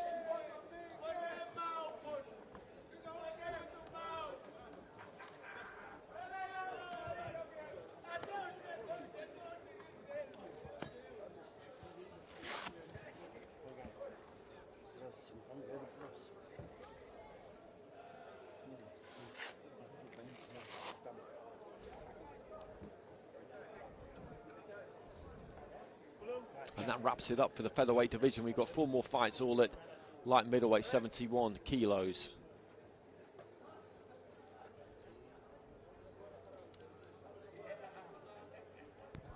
Ladies and gentlemen, your winner via unanimous decision is in the blue corner, representing Mozambique, Roberto Armando Sigauque.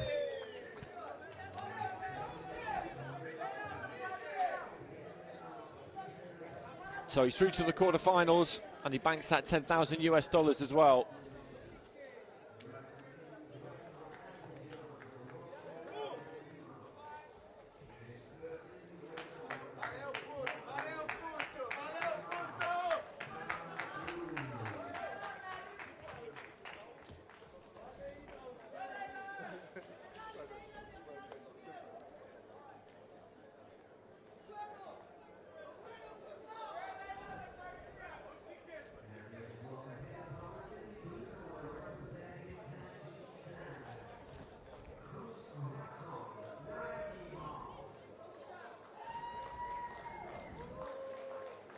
And this is our first fight in the light middleweight division.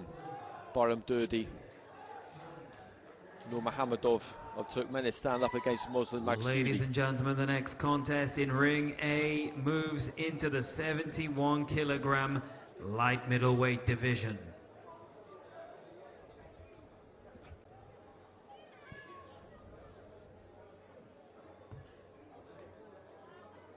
Your referee in charge of the action from Romania is Valentin Iulian Botez.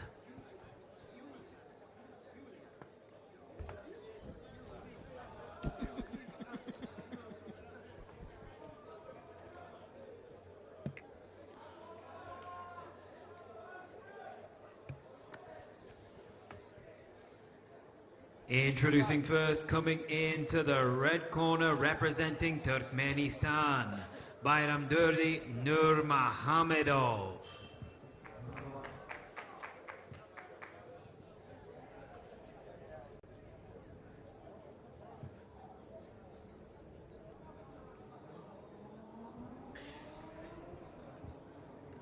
And his opponent comes into the blue corner, representing Iran, Muslim Amiri Mal Maksudi.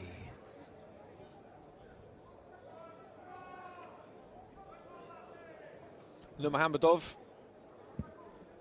just getting that top off at ringside. 23 from Ashgabat, won by third round stoppage against Alban Bakiri in his first fight. He opened up an existing cut on the side of Bakiri's head, and the referee stopped it.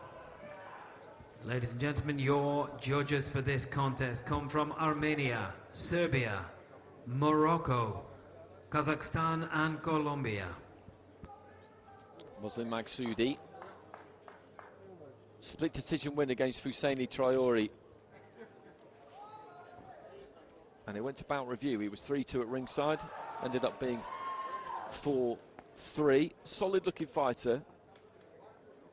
Maybe just wondered about the engine slightly.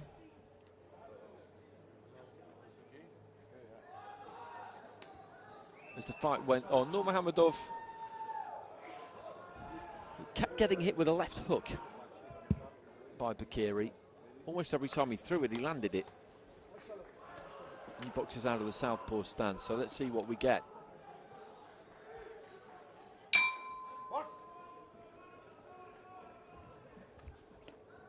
Nurmagomedov, Turkmenistan in the red, Maksudi, Islamic Republic of Iran in the blue.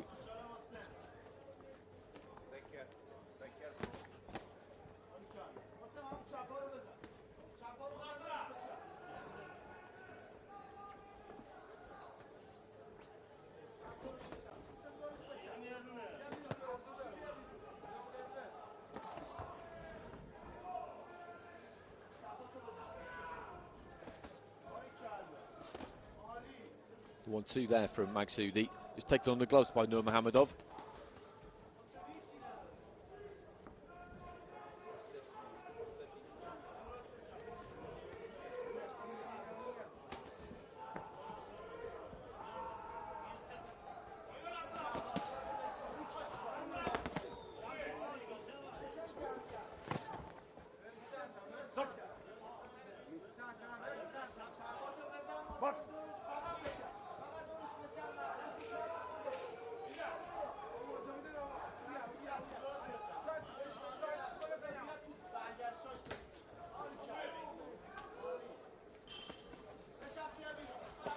Nurmagomedov has got nice quick hands, doesn't hit particularly hard.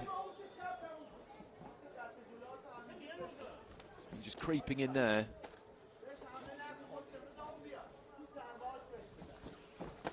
Magsudi just punching off the ropes.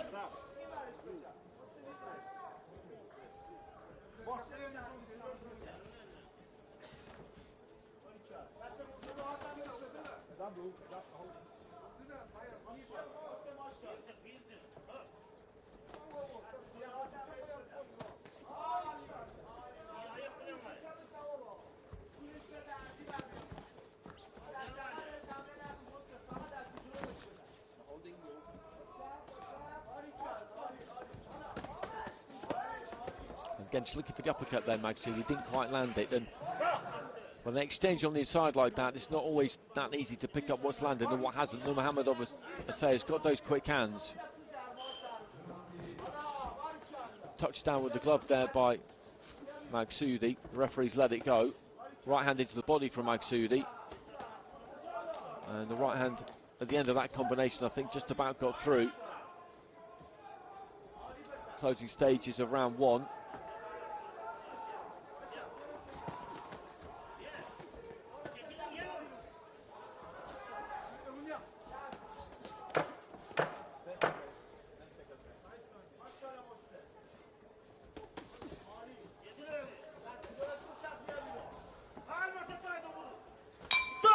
And there goes the bell.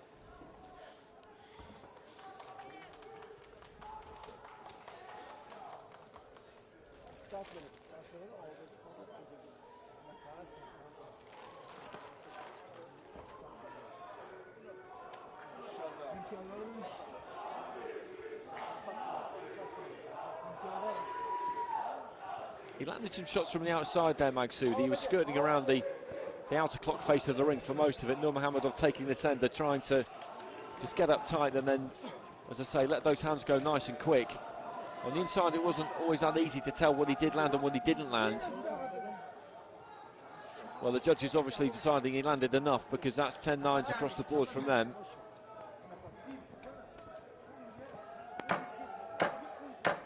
Seconds out.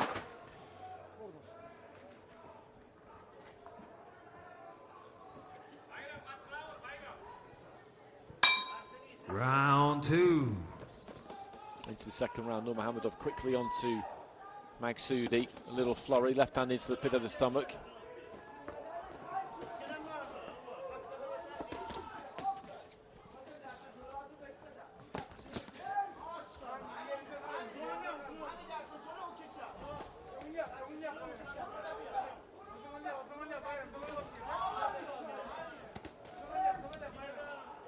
Right hand there from Magsudi, landed. Little dip of the knees there from Nurmagomedov, that's good. Combination on the inside as he just pushed Magsudi back into the corner. Just a little bit more dynamism about Nurmagomedov in this second round. He's upped things since the bell has gone, without question. He was busy enough in that opening round, but he's cranked things up here. A minute gone in round two. And Magsudi, again, this is what he's done so far mainly. He's worked around the edge of the ring, and then he'll come off the ropes and throw either a single or a combination. But it's Nurmagomedov who is controlling the fight with his feet, really.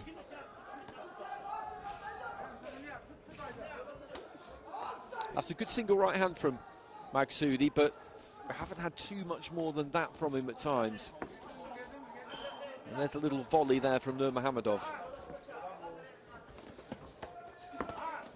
Right hand on the inside from Nurmagomedov, and then just rattles away to the stomach.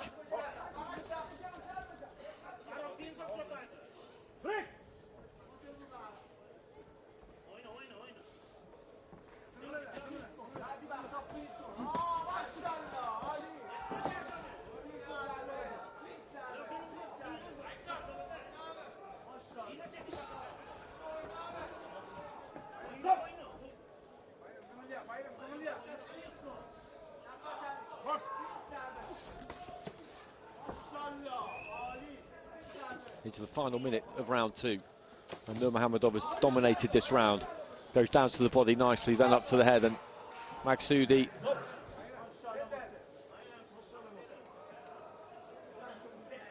has been on his bike for most of the fight. It's not that he hasn't tried to throw, he has, but winning a fight from the outside is a difficult thing to do, and particularly when you lose a point like he has there. Right-handed to the stomach there from Magsudi was a decent shot. At no point really as he stood his ground and tried to take the centre of the ring, and when you look at the size of him for a 71-kilo fighter, it's kind of hard to understand why. I'd love to know what would happen if he just stepped into the middle, refused to give any ground, and just traded off.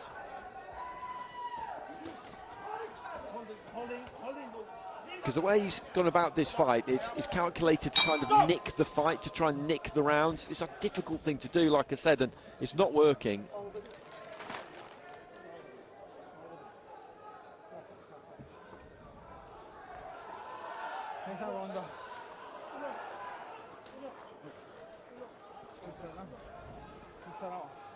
It's good performances from Nurmagomedov so far. I must admit, I wasn't all that impressed with him against Alban Bakiri because, as I said, he just kept getting hit with that left hook. Magsudi's barely thrown one, which, you know, is good news for him, I suppose, but he just didn't keep that right glove up. It was like he wasn't bothered, and every time Bakiri threw it, he hit him.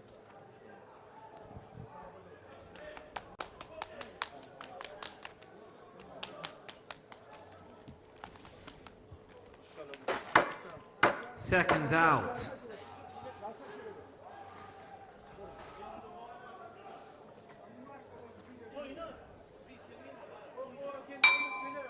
Third and final round. Into the third and final round here. Nurmagomedov of Turkmenistan is in control. He's in the red. Muslim Magsudi of the Islamic Republic of Iran has got it all to do in the blue.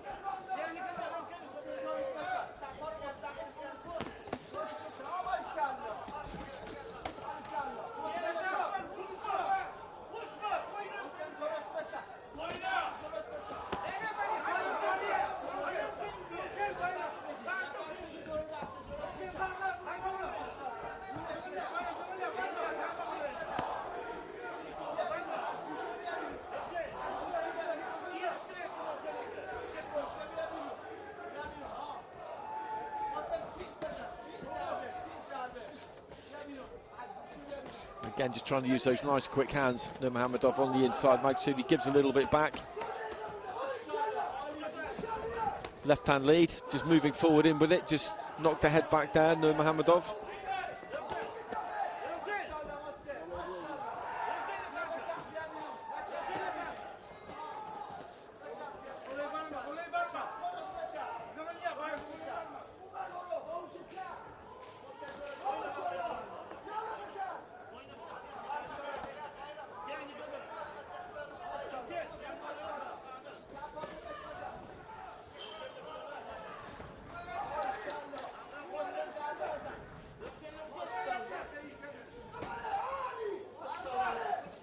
And again, he's just using the outside of the ring here, Muslim Magsudi. He's gone about this fight the exact same way, right from the very beginning, right to the very end. At no point has he really tried to change anything. He must be aware that he's behind here.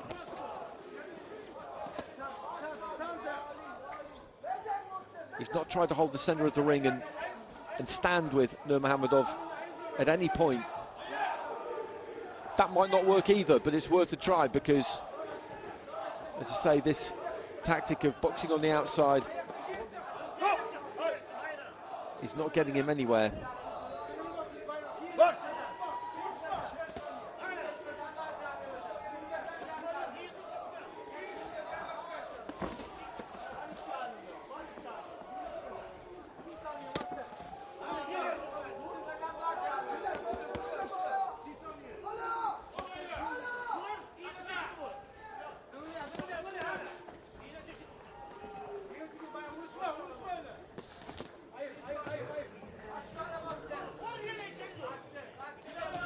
Into the final few seconds.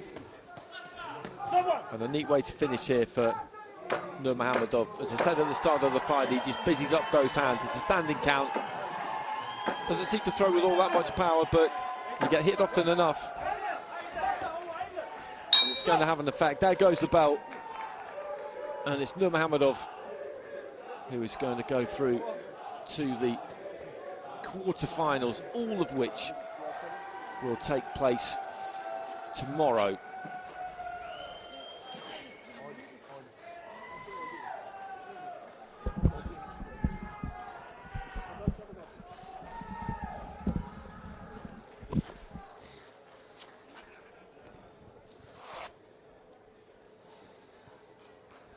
Ladies and gentlemen, your winner via unanimous decision is in the red corner, representing Turkmenistan, Bayramdurdi Nurmagomedov.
Ladies and gentlemen, your next contest in Ring A is in the 71 kilogram light middleweight division, and your referee in charge of the action from Tajikistan is Akmaljon Abdullayev.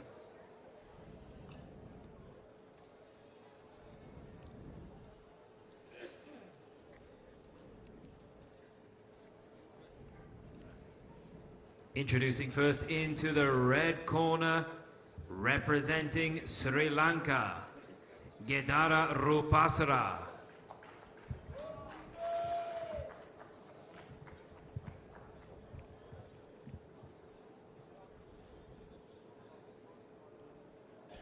He had a very interesting result in his first fight, Rupasra. He beat Maxim Bunakov of Germany. It was a split, 3-2 to Bunakov ringside, and then both the extra cards on bout review went for Rupasara, and so he won it. And now please welcome his opponent coming into the blue corner, representing Spain, Frank Bernard Martinez. There's Rupasara. Boxing out of that red corner. Your judges for the contest come from Azerbaijan, Palestine, the UAE, Egypt and Latvia. Last time we saw this guy, he gave us an absolutely fantastic knockout against Jonathan Winger of Zambia. He lured him back into the corner, sprang off his back foot and pinned him with a left-hand counter to the head. Down he went, and that was that. It was a marvellous bit of boxing. Got to the last 16 of the World Boxing World Championships, has boxed at the Euros last year, 22 years old.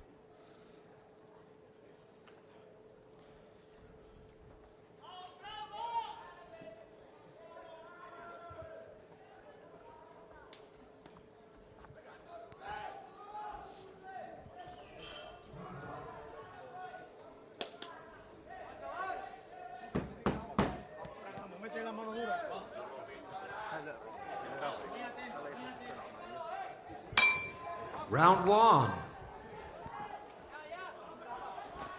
Into the first round. Martinez trying to get off with that left hand to the body straight away. He's got a nice balance to him.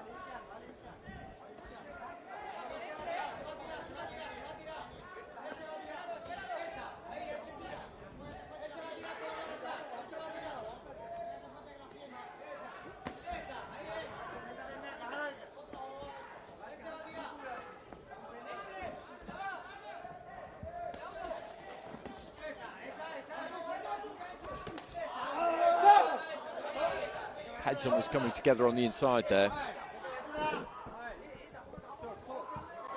Is there some damage? Or what's happening? There is some damage.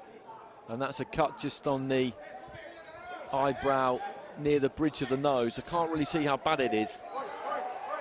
The doctor is having a look, and is the fight over? Is the doctor going to have a closer look than that? I think he probably should. He is having a look. Well, the fight's over. The fight's over, and the judges are going to have to score this based on the 42 seconds worth of action that we've seen. And I think based on that, Martinez is probably going to win because he landed a couple of left hands to the body. I don't remember Rupasara really doing all that much. And you can't blame him for that because he was expecting this to go on a bit longer than it did. And the doctor basically said straight away that he wasn't going to be able to continue there.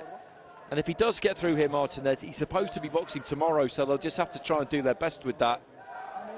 We'll wait for the cards, I could be wrong, but in that 42 seconds, I remember a couple of punches to the body from Martinez and not that much from Rupasara, so, well, we'll see, won't we? It's so unfortunate, this. It's just not what you want at all. So unsatisfactory. But there's no other way to do it. You can't postpone it a couple of days and let them rematch. It's not time, it's tournament boxing, and you have to have a winner. Ladies and gentlemen, due to an injury, we go to a decision which goes in favor of your winner by a split decision. In the blue corner, representing Spain, Frank Bernard Martinez. Well, he wanted to win more than anything else, and that's what he's got, but as soon as he gets out of the ring, they're going to have to start trying to work on that. I still haven't really had a good look. The doctor was convinced immediately. He made a fast decision, quick decision, that he couldn't box on with that. That might have been partly due to the location of it, because the blood's going to go straight down into your eye. The severity of the cut, as I say, I couldn't really tell you because they've got the tape on it pretty quick. But he's through, and they'll just have to do their best to patch it up.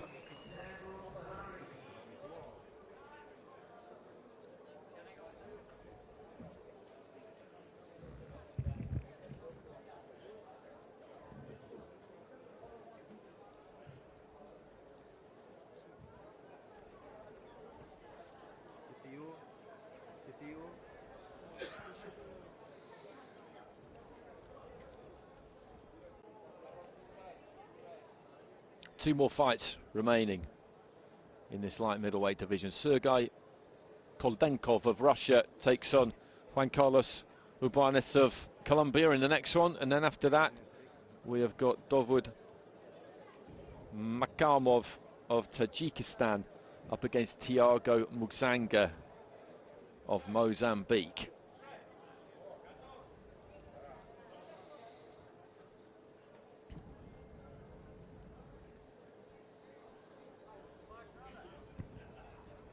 Ladies and gentlemen, the next contest in Ring A is in the 71 kilogram light middleweight division.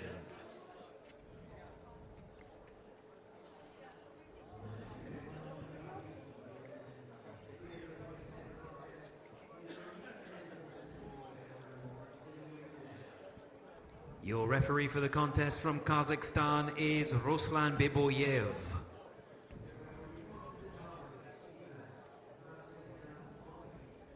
Introducing into the ring first, representing Russia, Sergei Koldenkov.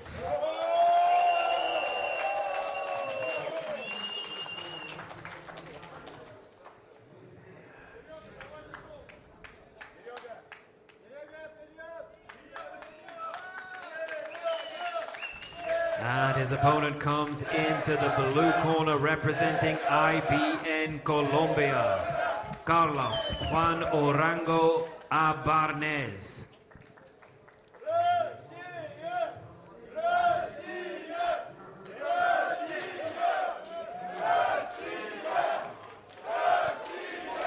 Your judges for the contest come from Sri Lanka, Tunisia, Serbia, Morocco and Afghanistan. Koldenkov in the red corner, European junior champion, beat Yashpal of India in his opening fight, who had to pull out with a shoulder injury. And in the blue corner there, that's Juan Carlos Ubanes of Colombia. 10-2-2 as a pro. beat Sibonello Unzimanzi of Eswatini 5-0 in his first fight.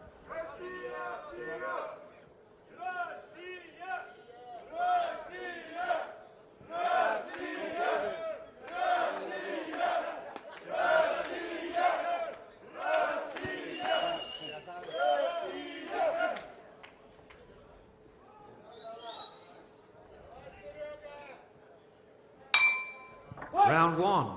So, Koldenkov in the red, Urbanus in the blue. Southpaw Koldenkov. And they've had great success in this ring, the Russian team. I'm not sure anybody's lost yet. So that brings a little bit of pressure as you go through the tournament. You don't want to be the first one.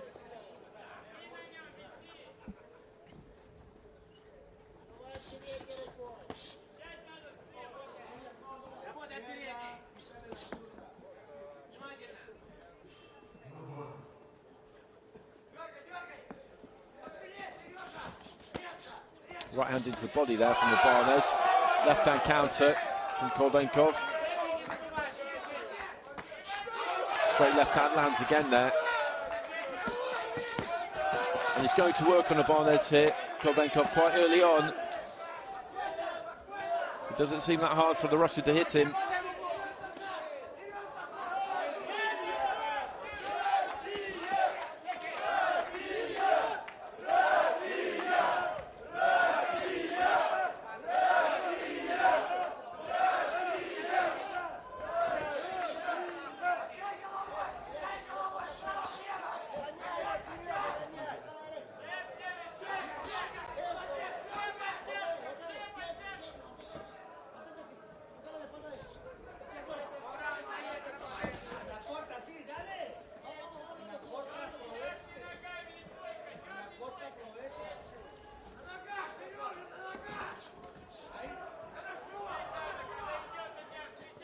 He's looking to line up that left hand, Koldenkov. That's the name of the game here. He's pushed Urbanus back to the ropes. He'll step off to the right hand side just to see if he could change the angle slightly.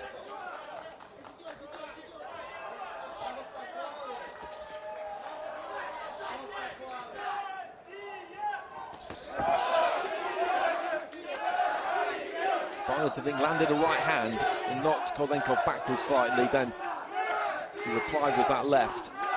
Final minute of round one.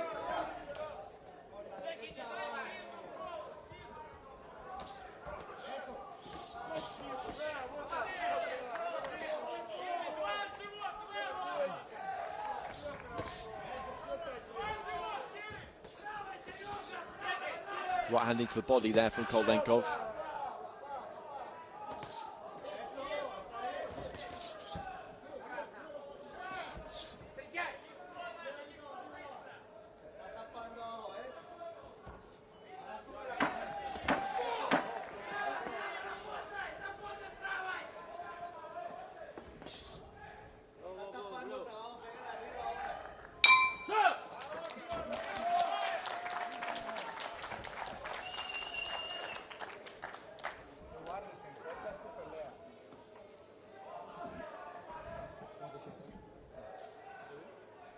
And towards the start of that round, he got lined up by that left hand quite comfortably there, Urbanus. And it was a comfortable round win for Koldenkov, who catches him with that shorter left there. But that's the one that did most of the damage. He was just moving backwards as he threw that. Other times he stepped in, and as I said, about midway through, he's not finding him particularly hard to hit.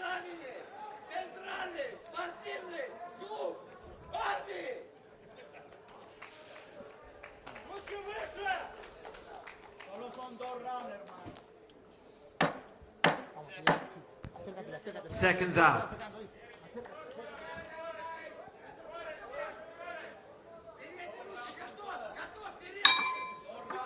Round two. And 4-10-8 there. It was a clear round win.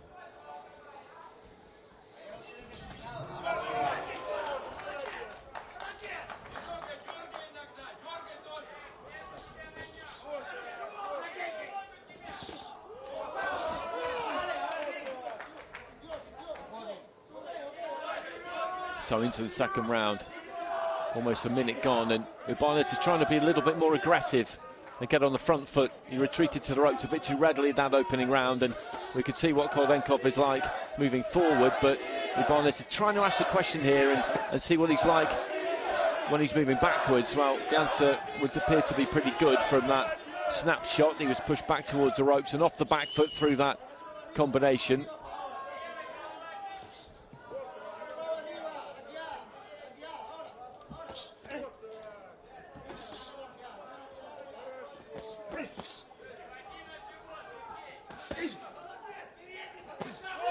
Good left hand, found the angle for it there, Koldenkov, and I think he stung him a bit here. He certainly thinks so.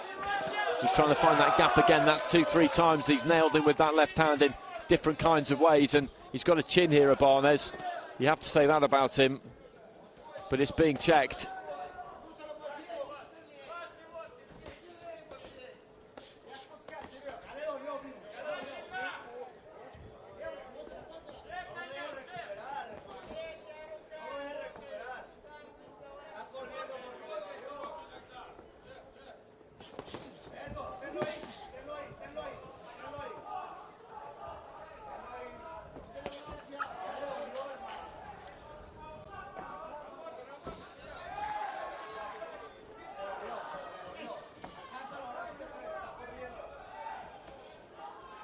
Closing stages of round two, and it's been another convincing display by Koldenkov. His hands have been quick, his accuracy has been good. Still trying to make things happen here though, Ibanez.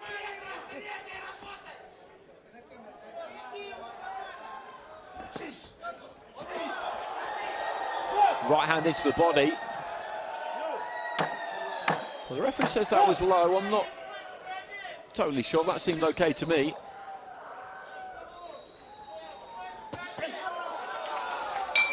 And there goes the bell. That's another round in the books for Koldenkov.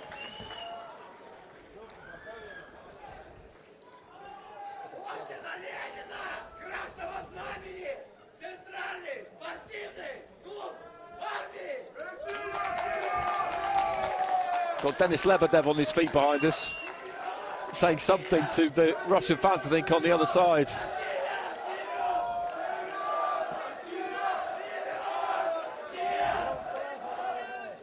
One thing I do know is I would not argue with him. Whatever he's saying, I'm not arguing with him.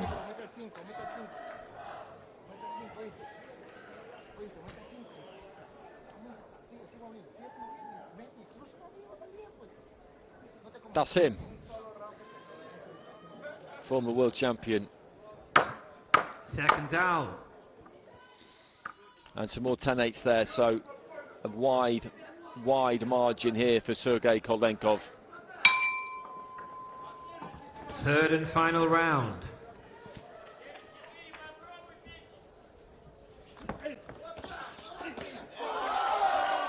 And again, that left hand lands.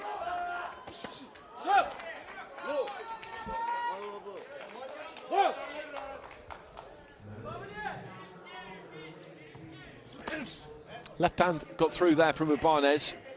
His successes have been few and far between in this fight, but he's sticking at it.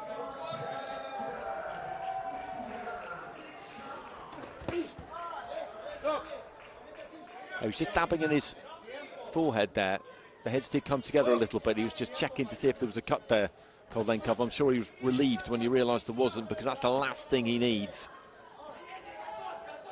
Just throw that left hand, throw it from the outside. You don't need to get really involved at close quarters. Right hand landed that time. He's trying to step in there, Ibanez. It just couldn't quite close the space down.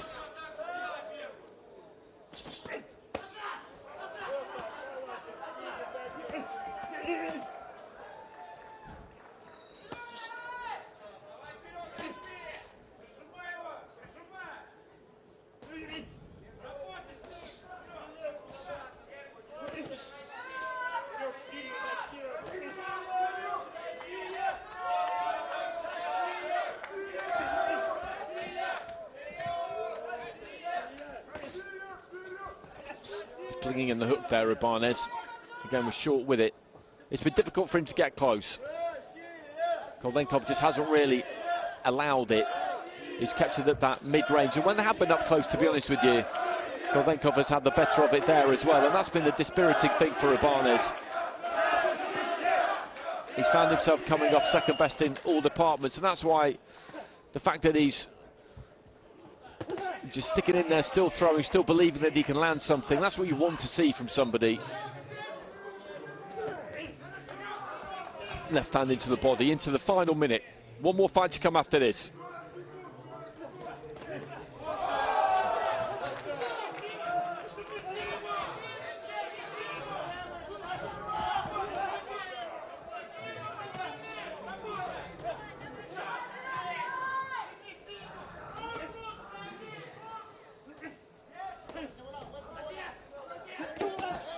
Right hand, I think, from Ibanez. Got through to the chest there. Goldenkov just seeing if he can find room to just ping in another couple of left hands before the bell draws proceedings to a close here. But he is on his way to the quarterfinals. Another Russian on his way to the quarterfinals.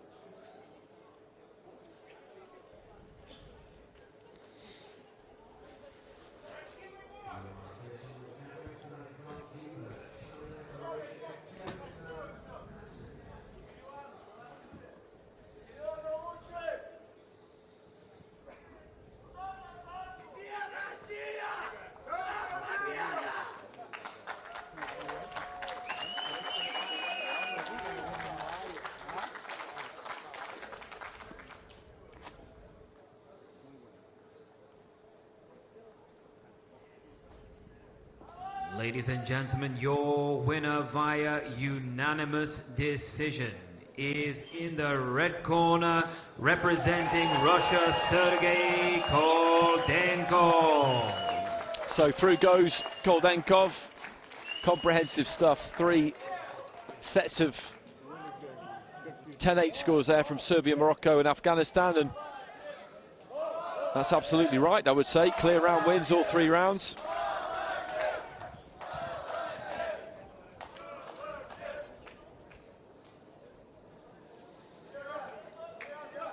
So one more fight to go. As I said, Makamov, Tajikistan, up against Tiago Muksanga, who had a hell of a fight in his last one. Shavkatjon Boltaev of Uzbekistan and him went at it for 3 rounds, and it was Muksanga who got it. It went to bout review, and he got it 4-3. And a busy boy recently. I saw him box as a pro at York Hall last Sunday. Ladies and gentlemen, your last contest in Ring A for this evening is in the 71-kilogram light middleweight division.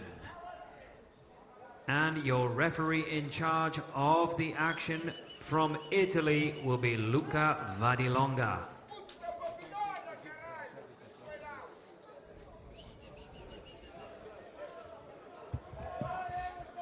Introducing into the ring first from Tajikistan, Dovud Makamov.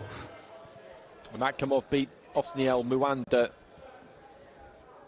by unanimous decision. It ended early. There was a cut to Makamov's left eye in round 2 and it went to the card, so we'll have to see how that looks. And his opponent will come into the blue corner representing Mozambique, Tiago Muksanga. There's Makamov, 22 years old, from Gafarov, national champion, silver medal at the Asian under-22s last year.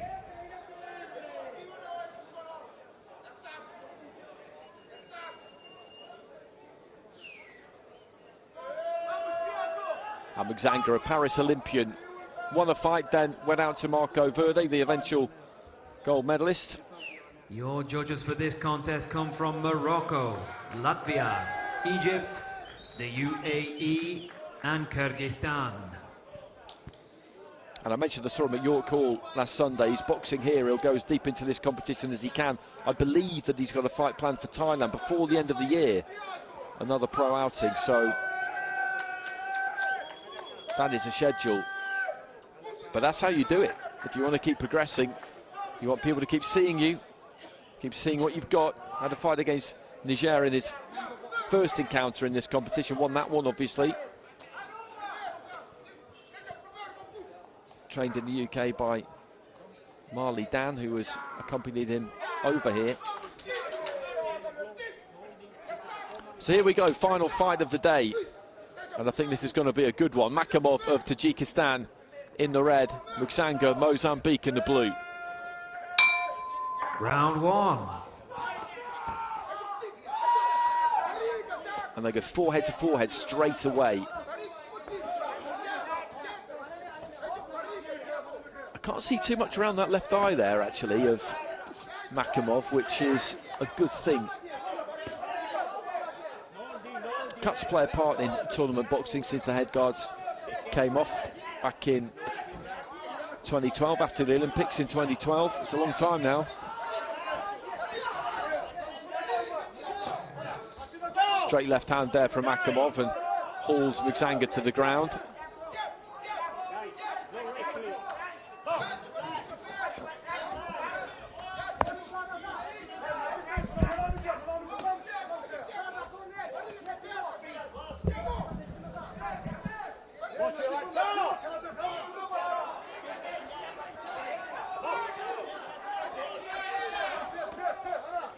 Straight left hand there from Makamov. Muksanga with that tight guard, just looking to keep that upper body on the move. He's so solid physically when you look at him. And he's going to make Makamov work terrifically hard here. There's a left hand. And no knockdown call. The referee, I think, signalling that that was with the inside of the glove, but I think he still felt it. And Muksanga looking to unload a bit here through a right hand, switching weight from foot to foot. Gets that rotation through the core.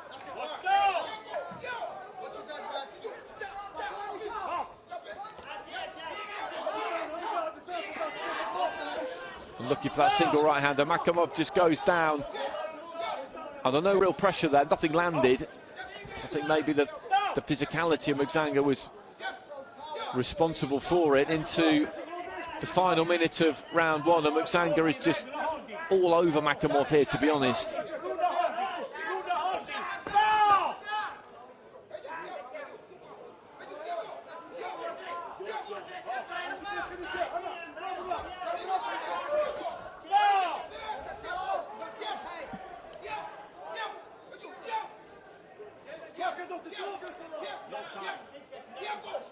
And he's taking a point. He's taking a point from Makamov for just coming in with the head low. And Makamov is fighting a bit like a man here who was just trying to do anything he can to try and nullify his opponent. Right hand missed by an absolute whisker there from Muksanga.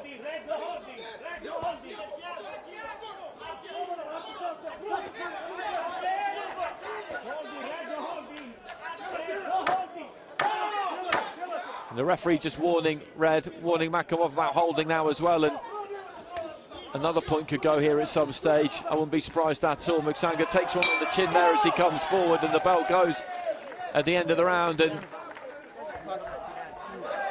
the funny thing is, Muksanga didn't land loads particularly clean in that round. That's not really what happened, but Makamov was just trying anything he could really to keep him at bay. This man is scared. He must be and he's fast. Two people cannot speak. And there's been a point deduction. He's just maybe a bit tight there, Muksanga, just trying to force the punches in a bit too much, but he kind of always looks a bit like that. Whenever you see him fight, that's just the kind of vibe he has. Well, he's got 3 scores of 10 there. Seconds out. And Makamov has got a couple himself. He's got 2 10-9s. Muksanga's got a 10-8 and 2 10-9. So that scoring's all over the place. Round 2. and there's a point deduction, of course, for Makamov as well. And as I said, though, Muksanga didn't really land that much in that first round, but Makamov didn't land anything either. And it was Muksanga who was on the front foot and who was really dominating his opponent physically, if not with particularly clean punching. So I don't quite know how you would go the way of the red corner with that one, but we'll concentrate on matters now in front of us in the second round. But it has been messy, that much I definitely would say. Muksanga looks capable of landing something big at almost any moment. And he's telling him again here, Luka Vadalonga, about the head. Just needs to give himself a bit more space here, I think, Muksanga. He doesn't want to smother his work, which is exactly what he does there. He steps in, he's not got enough room. Well, that's another point. He's taking another point for bringing in the head low, and it's very difficult to win a fight at this level with 1 point off, let alone 2.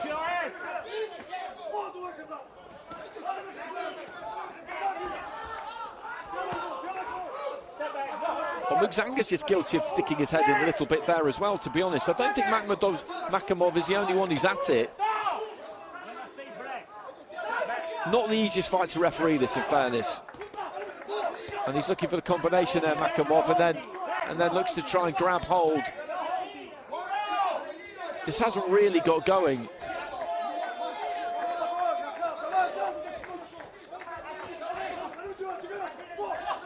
And Muksanga with that upper body movement, but he's just too tight again there, he's too close. And good work to the body there from Makamov.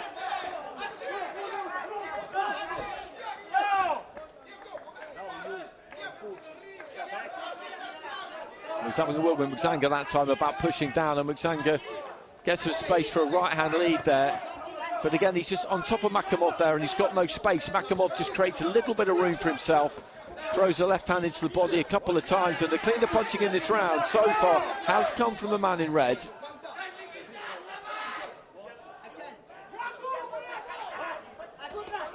That's a nice one too, just giving himself a bit of space there, Makamov. He needs to set his feet, Muksanga. He's stepping from one lead foot to the other lead foot, and at no point is he really set. But there's been another point deduction in this round. I think Makamov may well win this round. Another point, that's a third point. And for that reason, he has been disqualified. And what a strange contest that was. What a very strange contest that was. 3 point deductions. There's the bit of damage to the left eye that he brought into the fight. And Luka Vadalonga was very hot on his use of the head right from the very, very start. I'll be honest, it didn't look that bad to me. It didn't look that bad to me, but he picked him up on it immediately, gave him plenty of warnings, and we saw what happened. And Muksanga, he was looking for that big shot a bit too much, and he just didn't give himself enough room. But he's through. Ladies and gentlemen, your winner via disqualification in round number 2 is in the blue corner, representing Mozambique, Thiago Muksanga.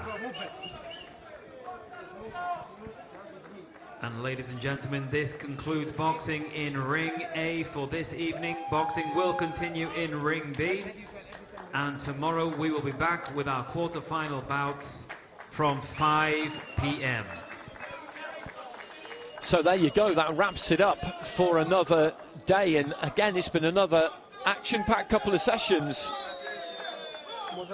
in this ring. It really has been. We've seen so many different things throughout the course of these championships so far, and he just got continually warned about going in low with the head. And the third time, he got disqualified. And Muksanga, he didn't box very well there, to be honest with you. Makes his way through. And there it is. Luka Vadalonga made the decision. He was having absolutely none of it. But the man from Mozambique is on the right side of it, as was his teammate, actually, Armando Sigauque, earlier on. And we'll just take you through the results here. Hasanboy DUSMATOV, he made his way through. And then we had those two stoppages, Giovis scything down a really experienced and good fighter in Martin Molina. And then that scything left hand from Assylkulov. It's been quite the day. And then in the second half of the draw there, we saw some good performances. And that wraps it up for another day. Please do join us again, same time tomorrow.